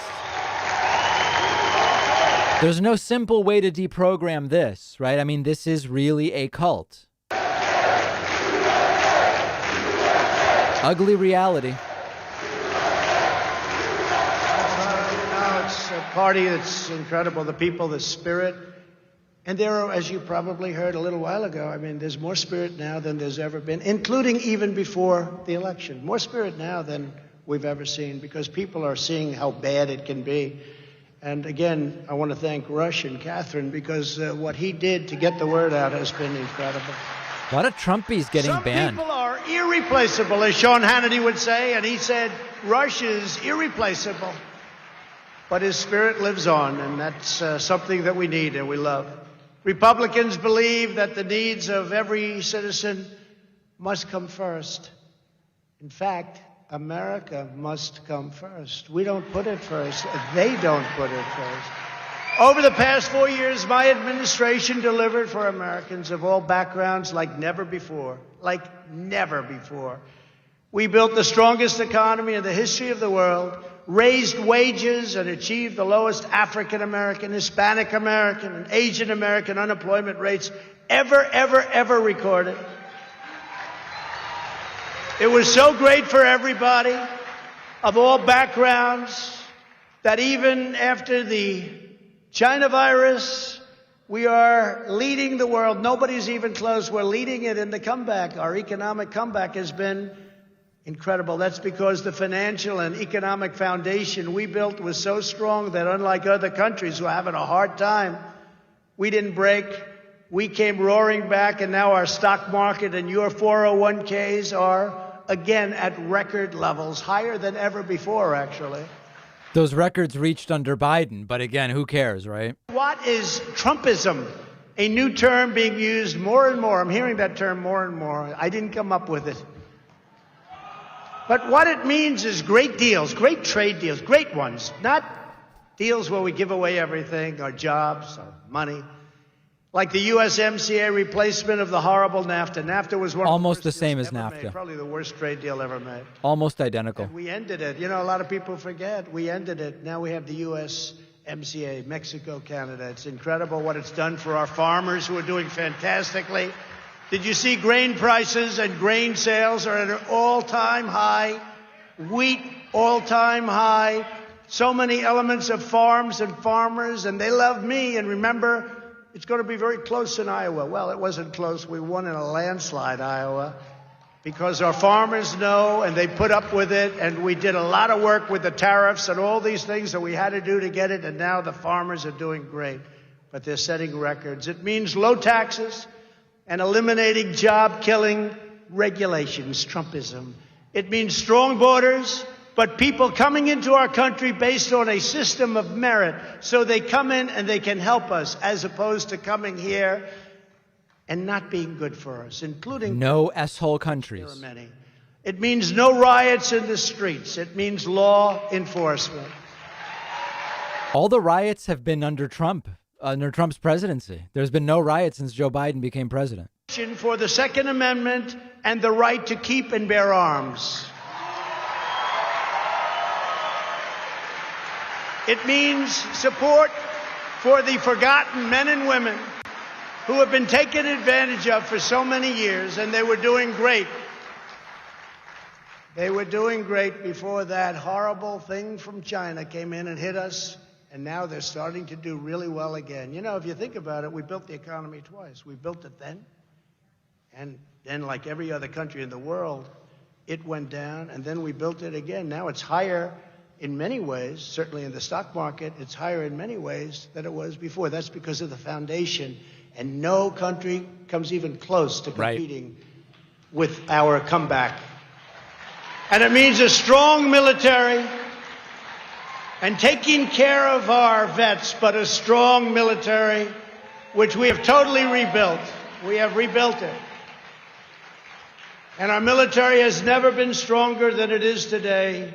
It was tired, it was depleted, it was obsolete, and now we have the best brand new equipment ever made, and it was all produced right here in the USA. Isn't that nice? This is Trump's militarism coming out. And we take care of our vets. You know, we had a poll recently, just before leaving office. The vets had a 91% approval rating for the way we took care of them. That's the highest number in the history of the polls. So that's, of course, approval for the VA, which is historically popular with vets. The question of whether military members supported Trump in 2020, they actually supported Biden by higher numbers than they ever support the Democratic presidential candidate. The Democrat Party is to promote socialism. They want to promote socialism, ultimately leading, unfortunately, to communism. And that will happen. If you look at Venezuela, you look at some of these countries, that's why some of our biggest supporters are from South America, Latin America, because they've seen what goes on. So that's a lie. Cuban Americans lean right. Every other Central and South American group are left-wingers. And of the Republican Party must be to create a future of good jobs, strong families, safe communities, a vibrant culture, and a great nation for all Americans, and that's what we're creating.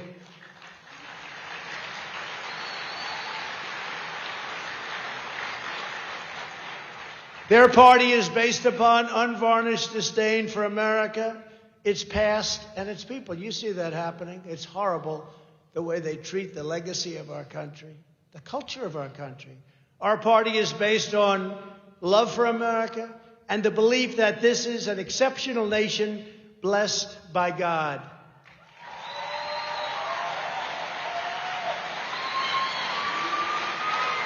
We take great pride in our country. We teach the truth about history. We celebrate our rich heritage and national traditions. We honor George Washington, Abraham Lincoln, Thomas Jefferson, and all national heroes. And of course, we respect our great American flag. Will he go and hug the flag now?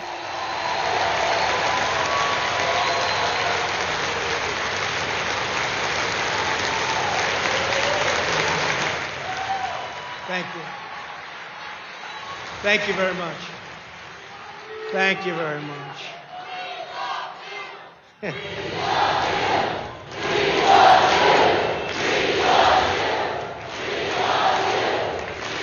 For people wondering, we're only 54 minutes in of what is expected to be nearly a 2-hour speech, maybe even longer. Thank you very much. So nice. I started that hearing. We really were getting word of that, hearing that during some of the rallies, especially the latter rallies where we set records. We had 56 unbelievable packed rallies. They set records. Nobody's ever had anything like we had. And we started hearing, "We love you." These were the biggest rallies during a pandemic in history. We liked Ronald Reagan, right? He was a great president. We had others. But I said, did anybody ever say that to Ronald Reagan or to any of our great... And to the best of all of these political professionals' knowledge and pollsters, nobody's ever heard that chant before, man. So it's an honor. Believe me, it's an honor. It's a great honor. It's a great honor. You know, when you think about "we love you," you're saying that about, I hate to say it, am I a politician? I don't know. Maybe I'm a politician. I hate to admit it, but it's an honor that you would say it. We believe in patriotic education and strongly oppose the radical indoctrination of America's youth. It's horrible. We are committed to defending innocent life and to upholding the Judeo-Christian values of our founders. He's devoted to defending innocent life. 40% of COVID deaths under his watch were due to poor management.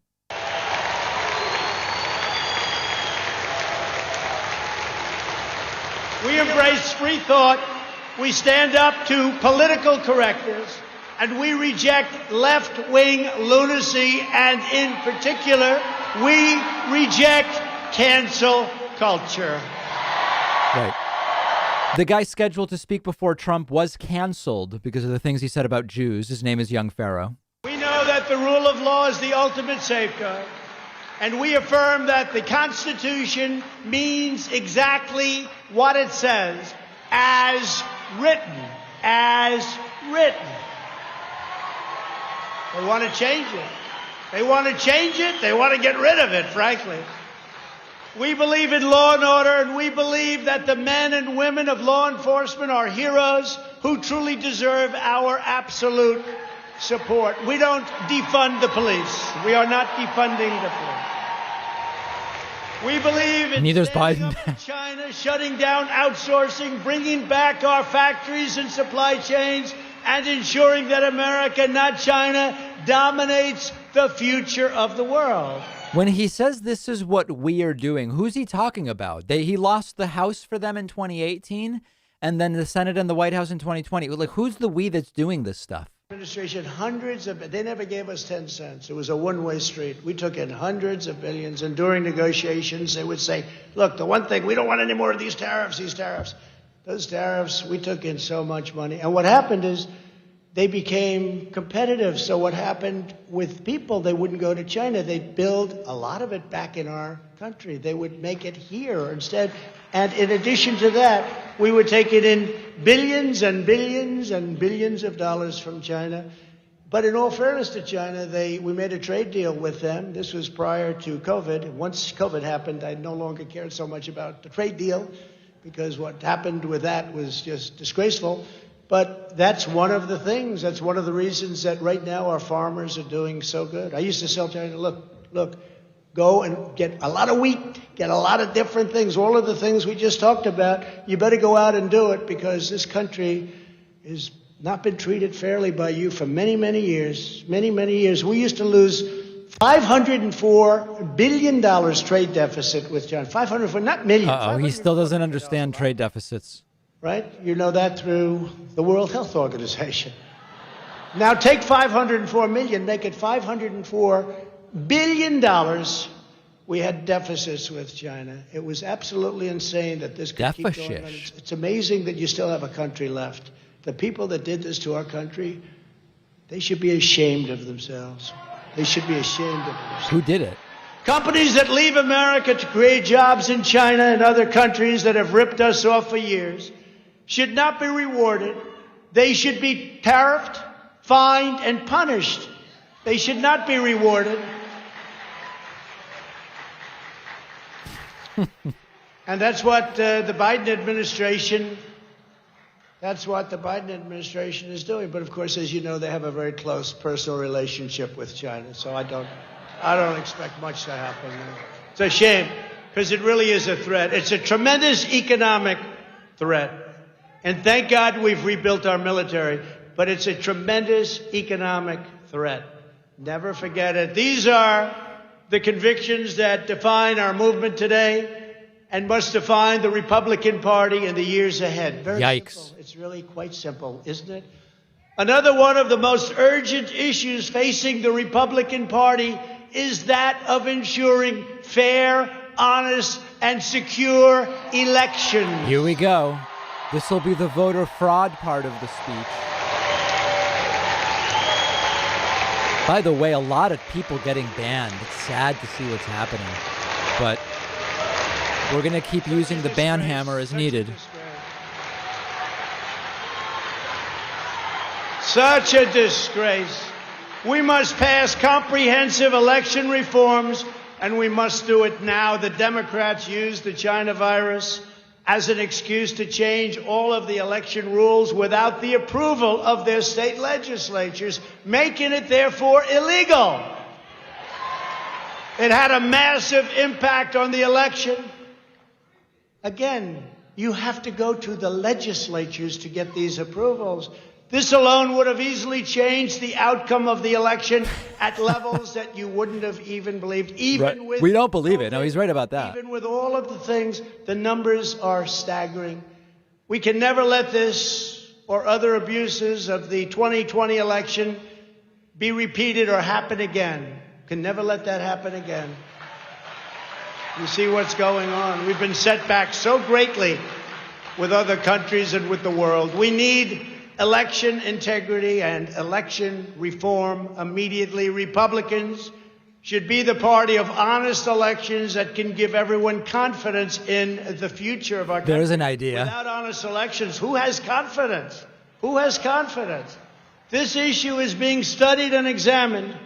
But the reality is you cannot have a situation. When I hear Trump say something's being studied, I imagine it's the same as when we hear that anti-vaxxers have done, quote, research. They're coming all over the place. Where illegal aliens and dead people are voting and many other horrible things are happening. Dead people. That are too voluminous to even mention, but people know. I mean, it's being studied, and the level of dishonesty is not to be believed. We have a very sick and corrupt electoral process that must be fixed immediately. This election was rigged, and the Supreme Court there it is. Courts didn't want to do anything about it. It's everyone else's fault. He's going full in.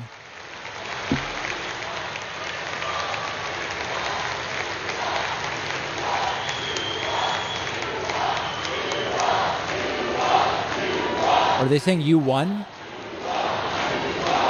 Or Cuba? Cuba. Cuba. Is that what they're saying? If you just take that one element where they didn't go through legislatures, it's illegal. You can't do it. It's in the Constitution. They didn't have the courage, the Supreme Court. They didn't have the courage to act, but instead used process and lack of standing. I was told the President of the United States has no standing. It's my election. It's your election. I hope he attacks Pence. We had almost 20, if you think of it, we had almost 20 states go into the Supreme Court so that we didn't have a standing problem. They rejected it. They rejected it. They should be ashamed of themselves for what they've done to our country. They didn't have the guts or the courage to make the right decision. They didn't want to talk about it.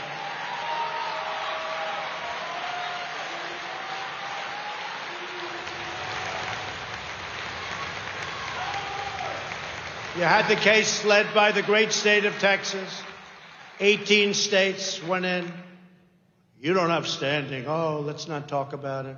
They didn't have the guts to do what should be done. Wow. And that's on top of all of the other forms of cheating, but this is the most basic of all. They would have local courts and local politicians change the rules, in some cases a day or two before the election. This should never be allowed to happen. To another presidential candidate or presidential race should never be allowed to happen. Today, I want to outline the steps that we must take to have an election system in this country that is honest, fair. So he's just ramping up. We're 64 minutes in, expected to go maybe as much as or even more than 2 hours. 45, 30. Starting to get sweaty there. One day, like it's been. And if Republicans don't get this and the other things I'm going to say, then you should, like the Supreme Court, be ashamed of yourselves. One day, and the only people that should be allowed to vote by mail are people that can be proven to be either very sick or out of the country or military where they can't do it. One day, they have millions and millions of ballots sitting around all over the place for long periods of time. Gee, I wonder what happens. Will he say massive dumps? It's common sense. It's a disgrace. It's an absolute disgrace. There should be a legitimate reason for someone to vote absentee. Has to have a reason. We should eliminate the insanity of mass and very corrupt mail-in voting. We must have voter ID. Voter ID.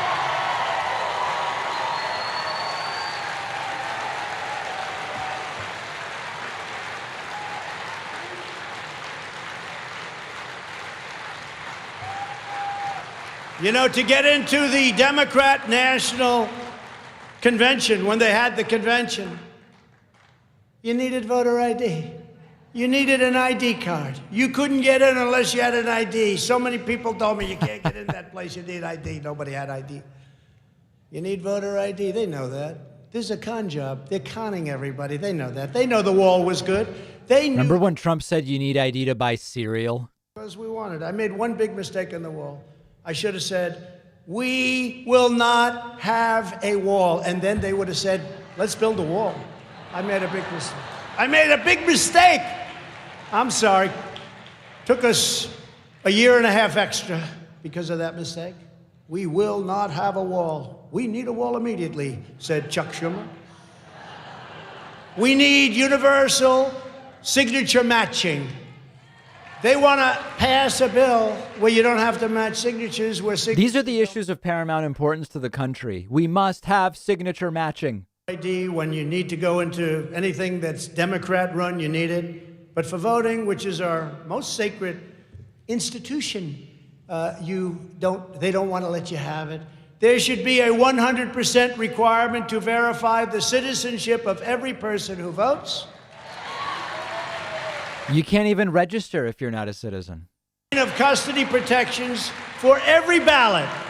Every ballot.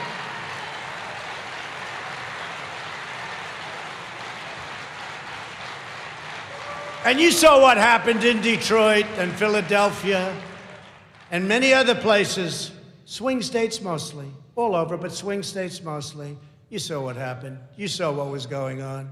You saw that more people. You take a look at the votes. When you have more votes than you have people, that's a problem, right? Is that a problem? You know, we have a little problem adjusting in Detroit. We seem to have more votes than we have people, a lot more votes. An election-changing number. We're not talking about a number where you catch. No, these are election-changing numbers. In Pennsylvania, they had hundreds of thousands of more votes than they had people voting. What's that all about? What's that all about? Cheating, they say. Yeah, I'd say so. In the history of our country, and it has taken place for years in Pennsylvania and Detroit and various other places, but there's tremendous, never like this, because they use COVID as a way of cheating. Right. That's what happened, and everybody knows it. Hundreds of thousands and millions of ballots. There's an idea. They used it as a way of getting what they've wanted for many years, and the Republicans have to do something about it. They better do something about it. Our election process is worse than that, in many cases, of a third world country. You know that. You saw what was going on. Even if you consider nothing else, it is undeniable that election rules were illegally changed at the last minute in almost every swing state, with the procedures rewritten by local politicians. You're not allowed to do that. And local judges. They want more time, they want this, they want that, all done by local politicians or local judges, as opposed to state legislatures as required by the Constitution of the United States. Is Trump even by chance saying anything that's true? These aren't little numbers. These are numbers that in each state is a transformative number. It changes the outcome of the election. And it's not close. Regardless of your political views, this should concern you as a constitutional matter. Right. And the Supreme Court, again, didn't have the guts or the courage to do anything about it. And neither did other judges. Wow. Powerful speech. And Democrats even admitted in Time magazine, which is, I would say, on the liberal side, that they just couldn't hold it in. They had to brag about it. Because what they did, they had to brag about it. They couldn't do it. You got to read the story. It's a disaster. It's a disaster for our country that we can allow something so corrupt to happen. Read that article. The crowd desperate for something interesting. Yet all of the election integrity measures in the world will mean nothing if we don't have free speech. And that's where we're at now. If Republicans can be censored for speaking the truth and calling out corruption, we will not have democracy, and we will have only left-wing tyranny. And we can do this. We can do this. We're smarter than they are. We're tougher than they are. For some reason, we Not just sure about that. We don't get it done. We let them attack our businesses, and we don't attack their businesses. I believe your numbers are bigger than their numbers, but you're nicer than they are. Attack their businesses. You're not as vicious as they are. More on In the attacks? past, we would debate. I would have it. I'd debate. You've seen me for many years. They'd throw something. Is he doing this again? Knows who wins. You know, people go, they vote, they see what happens. But they would have an idea. They would disagree. The public would hear it. The debate and discourse would take place. And then somebody would make a decision. You would win. You would lose. The public would make up its mind. But now there is no debate because they refuse to allow our side to even speak or be heard. They don't want debate because we have easy victories in a debate. Very easy victories. It's called common sense. It's called other things, but it's called common sense. So they don't want a debate. The time has come to break up big tech monopolies and restore fair competition. It's funny that, do the people in the room even realize that it's been Republicans for 20 years who have shown no interest in enforcing antitrust until they think it'll get Trump back on Twitter? Now they care about that issue. We must open up our platforms and repeal Section 230 liability protection. Oh, this again. And if the federal government refuses to act, then every state in the union where we have the votes, which is a lot of them, big tech giants like Twitter, Google, and Facebook should be punished with major sanctions whenever they silence conservative voices.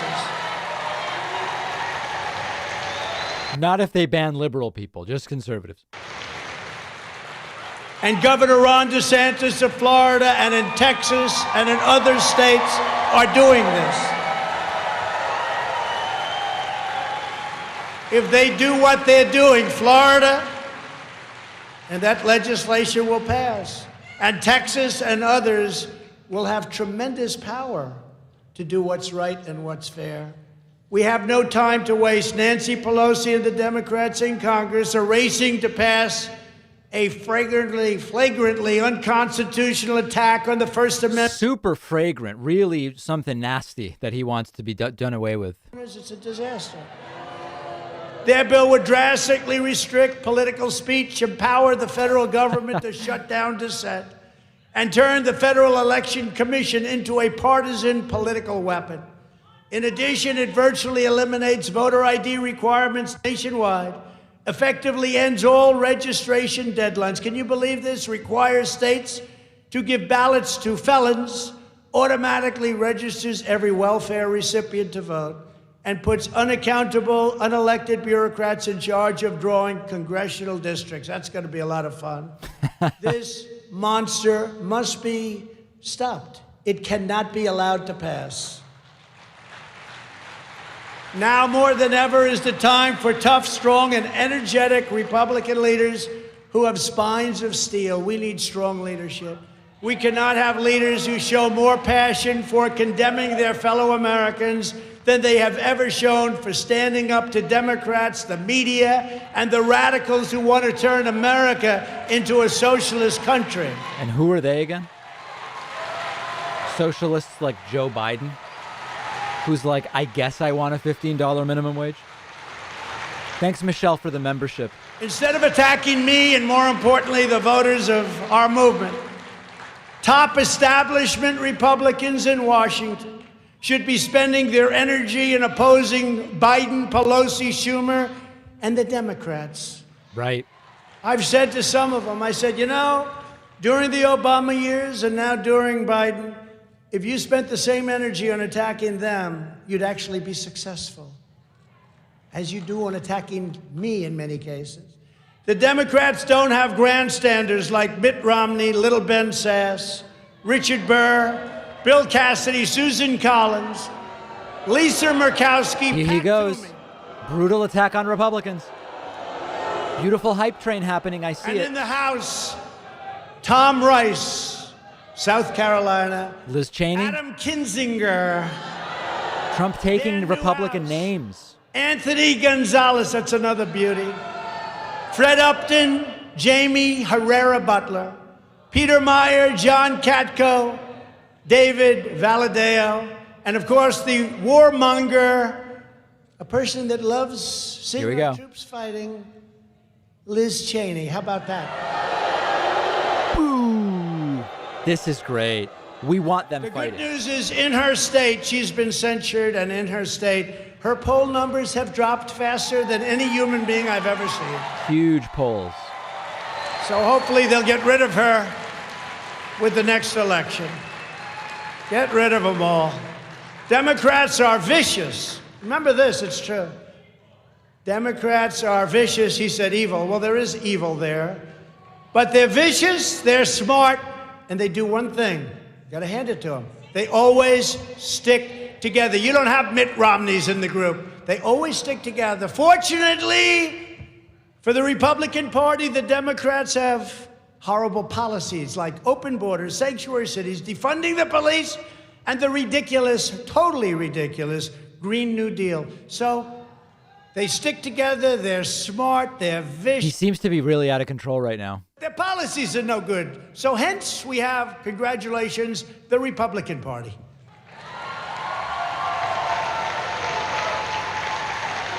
I actually think, in a sense, that the left is more divided, but I think they don't miss the forest for the trees when it comes to voting, mostly.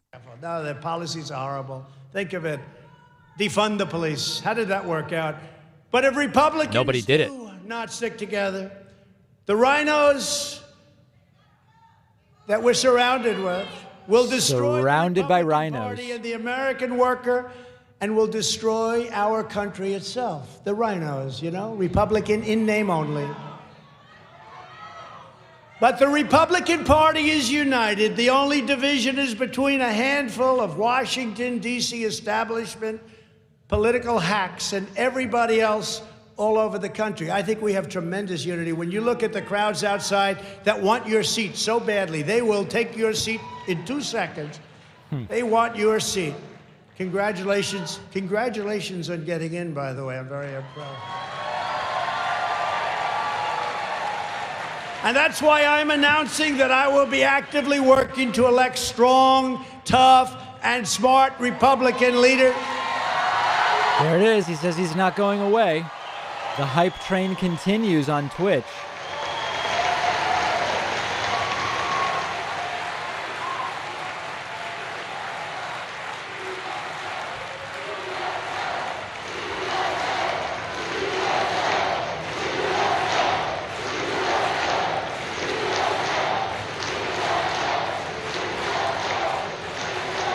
Speaking of that, I heard Jim Jordan did a great job, right? Uh-oh. I heard that from Mark Meadows. A great job at what? Oh, there he is. Look at that. Hi, Jim. I heard you were great. In fact, I hated to follow you. I want to follow other people. I could name them, too. I like to follow other people. I heard you were great. Thank you, Jim, very much. Jim Jordan. A great, great athlete. People don't know he was a great wrestler. Tremendous numbers of victories. The NC, he was a champion. Amazing wrestler. Champion for a long period of time. He's a winner and a leader, and he doesn't play games. He likes to win. How much abuse did he ignore? And we have a lot of people in our party that like to win, Jim, right? But I heard you were great. Thank you very much. But we want Republican leaders who are loyal to the voters and who will work proudly for the vision that I've laid out today. And what is it? So simple. Right? So simple. Military, law and order, great trade deals, great education. So simple. Does anybody get it? What are they doing? Does anybody get it? It has just been stated that President Trump's endorsement is the most powerful asset in politics. You believe that? Who would have thought that was going to happen? Who would have thought that's going to happen, Jim? As a torpedo rather than a hot air balloon. Congressional primaries. 120, listen to this, it's crazy. 120 of 122 candidates I endorsed won. 120. That's almost as good as Jim's wrestling record. Oof. Yikes. And the two that lost were beaten by people claiming to be more Trump than their opponent. So I like those two people very much also. In the Senate, I was undefeated in endorsements with a record of 21-0. What about Georgia? Endorsement of Mitch McConnell. Wait. What about Georgia? How is he 21-0? All right. Now, he made a request. He asked for my endorsement. Brought him from 1 point down to 20 points up, and he won his race in the great state and actually the great Commonwealth of Kentucky, and he won it very easily. And I said, I wonder if I'm doing the right thing here, but you know what? I did what I did, but he went from what about the two Georgia ones? To 20 points up very quickly, immediately actually, and he won his race. And if you compare that to his other elections, I'm sure you'll see something interesting, but you know what? We got a Republican elected. And now we have to use Republicans to take care of the election frauds and all of the other things that are happening that shouldn't be allowed to happen in our country. Yeah, it's like he lost the Roy Moore thing in 2017 or wherever it was. He lost both Georgia. What's he talking about? 21-0. House. And I helped keep many senators in their seats, and they will admit it, so that it's now 50-50 instead of Republicans being down anywhere from 8 to 10 seats. And they'll admit it.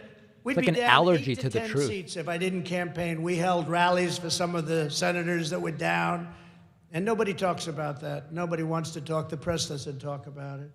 With me at the top of the ticket, not a single Republican member of Congress lost their race for the first time in decades. We won 26 of 26 toss-up races.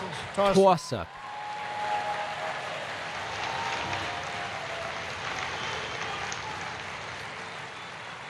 Think of that. 26 of 20, and those are toss-up. Those are races that could go anywhere.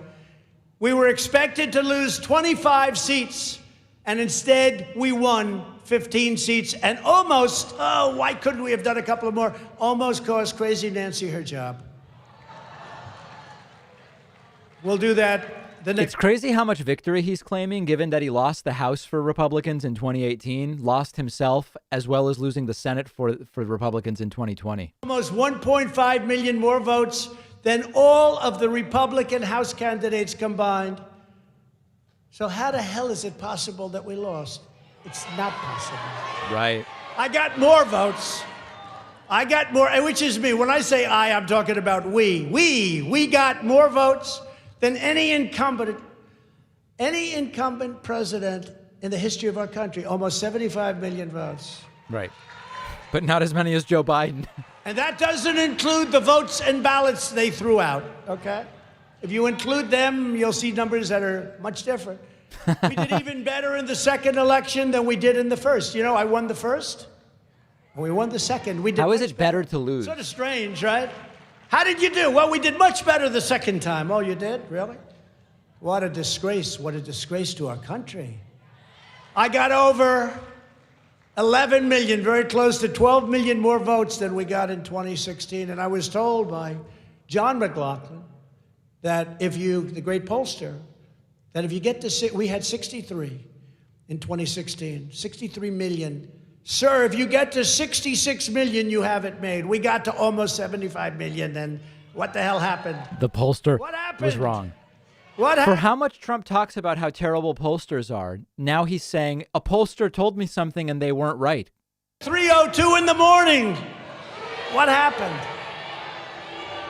No president has ever lost an election after carrying Florida, Ohio, and Iowa. Another first. And I won them by a lot, I won 94% of the primary vote. No incumbent president who received more than 75% of the primary vote has ever lost an election. There was no challenge to him.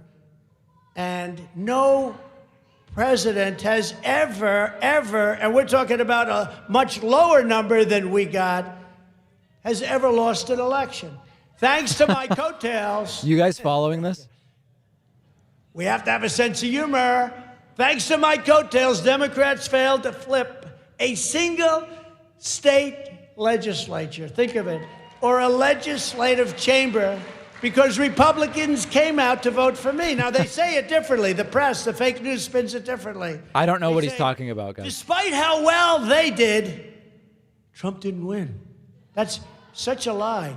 And many legislators told me, they said they were going to lose their race. It wasn't going to happen. And then what happened is one in particular told me from a great swing state, said, I thought I was going to lose my position, lose my race. And I went out with my wife the night before the election, and I saw all these Trump signs and the American flags and the spirits on the streets. I said, darling, I think we're going to win. Right. He said, but you were far, far, far more popular than me. They do lots of polls. You were way, way ahead of me, sir. And the next day I was right. He said, he won the election by a lot, and you lost the election. And, sir, it's not possible that you lost because you got a lower number than I did, and you were so far ahead of me. You're the person. Sir, you got a lower number from the standpoint of positive, and then it was low, but it went high. And then a pollster, John McLaughlin, told me this, and so we won everything. Don't you guys get it? And I've heard it from more than one.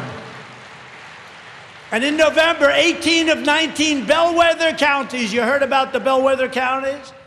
18 of 19 bellwether counties that have correctly predicted every presidential election for decades, many decades, voted for Trump, not for Biden. And it was a shocker to those people that go for the stats. It was a shocker. The stats voted people. For Trump. 18 of 19 voted for Trump. There's never been anything like that. And yet, did Biden win? No. This is making his loss even more humiliating, is the takeaway I'm getting. Go to DonaldJTrump.com. I don't do this. I've never done this, but it's time that we have to put forces together because these people, what's he doing? Big tech and their fake news media right back. Is he raising money? Okay. And when you talk about election, they turn off. When you talk about, they probably have him going because they also care about ratings. But when they talk about election, it's terrible what he's doing. Please sign up at joinpacman.com. What a humiliation what Trump is doing right here. They don't like that subject. There's only one way to contribute to our efforts to elect America First Republican conservatives and in turn to make America great again. And that's through Save America PAC and DonaldJTrump.com. So go out there and do whatever you can, because we're going to help a lot of great people. We know the right people to help. We need your help to win and to fight big tech and the radical left and the D.C. establishment. We need to save your Second Amendment, which is under siege. It's fine. We need to help Second Amendment's fine.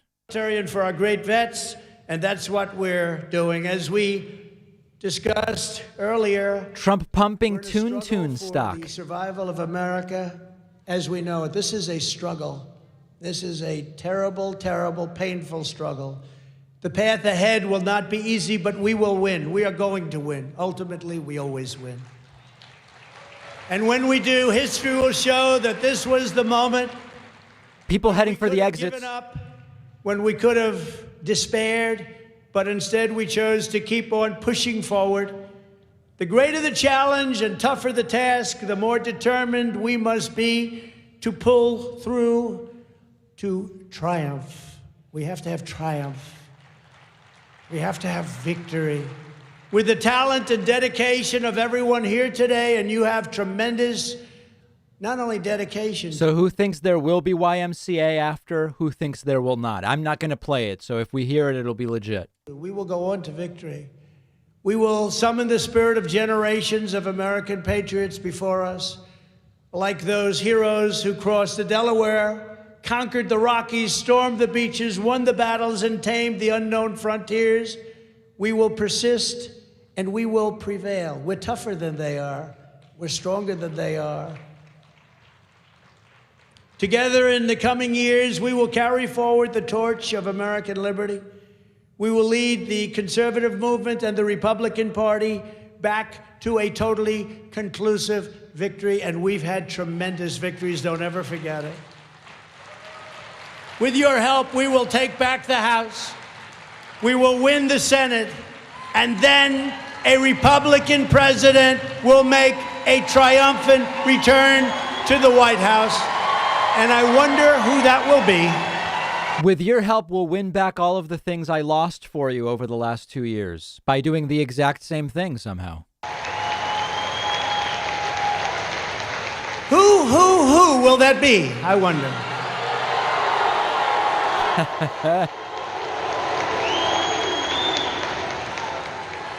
Standing before you today, I am supremely confident that for our movement, for our party, and for our country, our brightest days are just ahead, and that together we will make America prouder, freer, stronger, and greater than it ever has been before. Thank you, CPAC.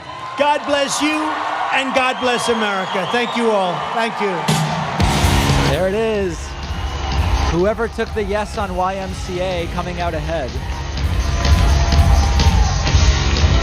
What a bizarre, delusional speech. God.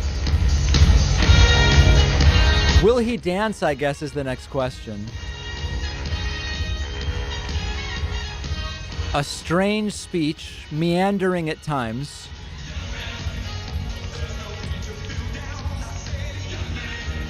The stuff of nightmares.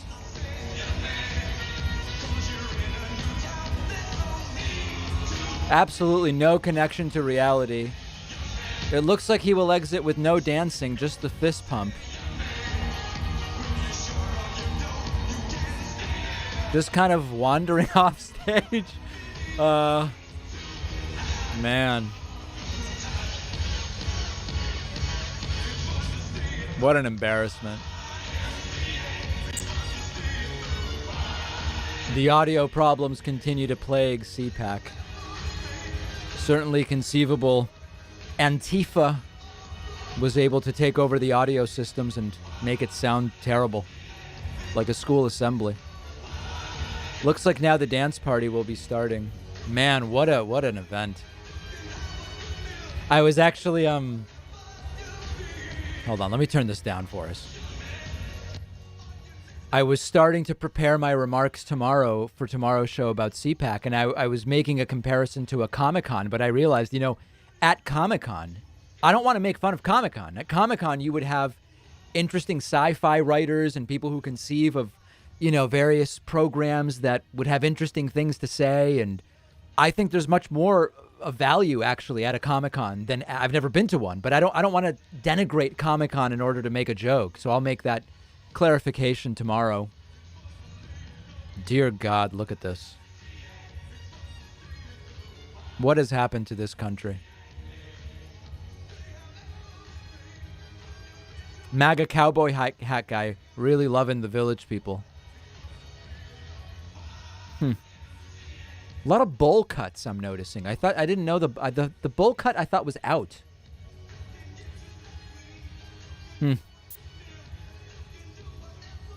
Yeah, the irony of all of this stuff. This is like the time at a wedding where it's sort of like, it's kind of over, but they've still got the room for 30 more minutes. Okay, and then it is over. All right, very good. Okay, thanks, everybody. That is Donald Trump. I appreciate everybody joining me.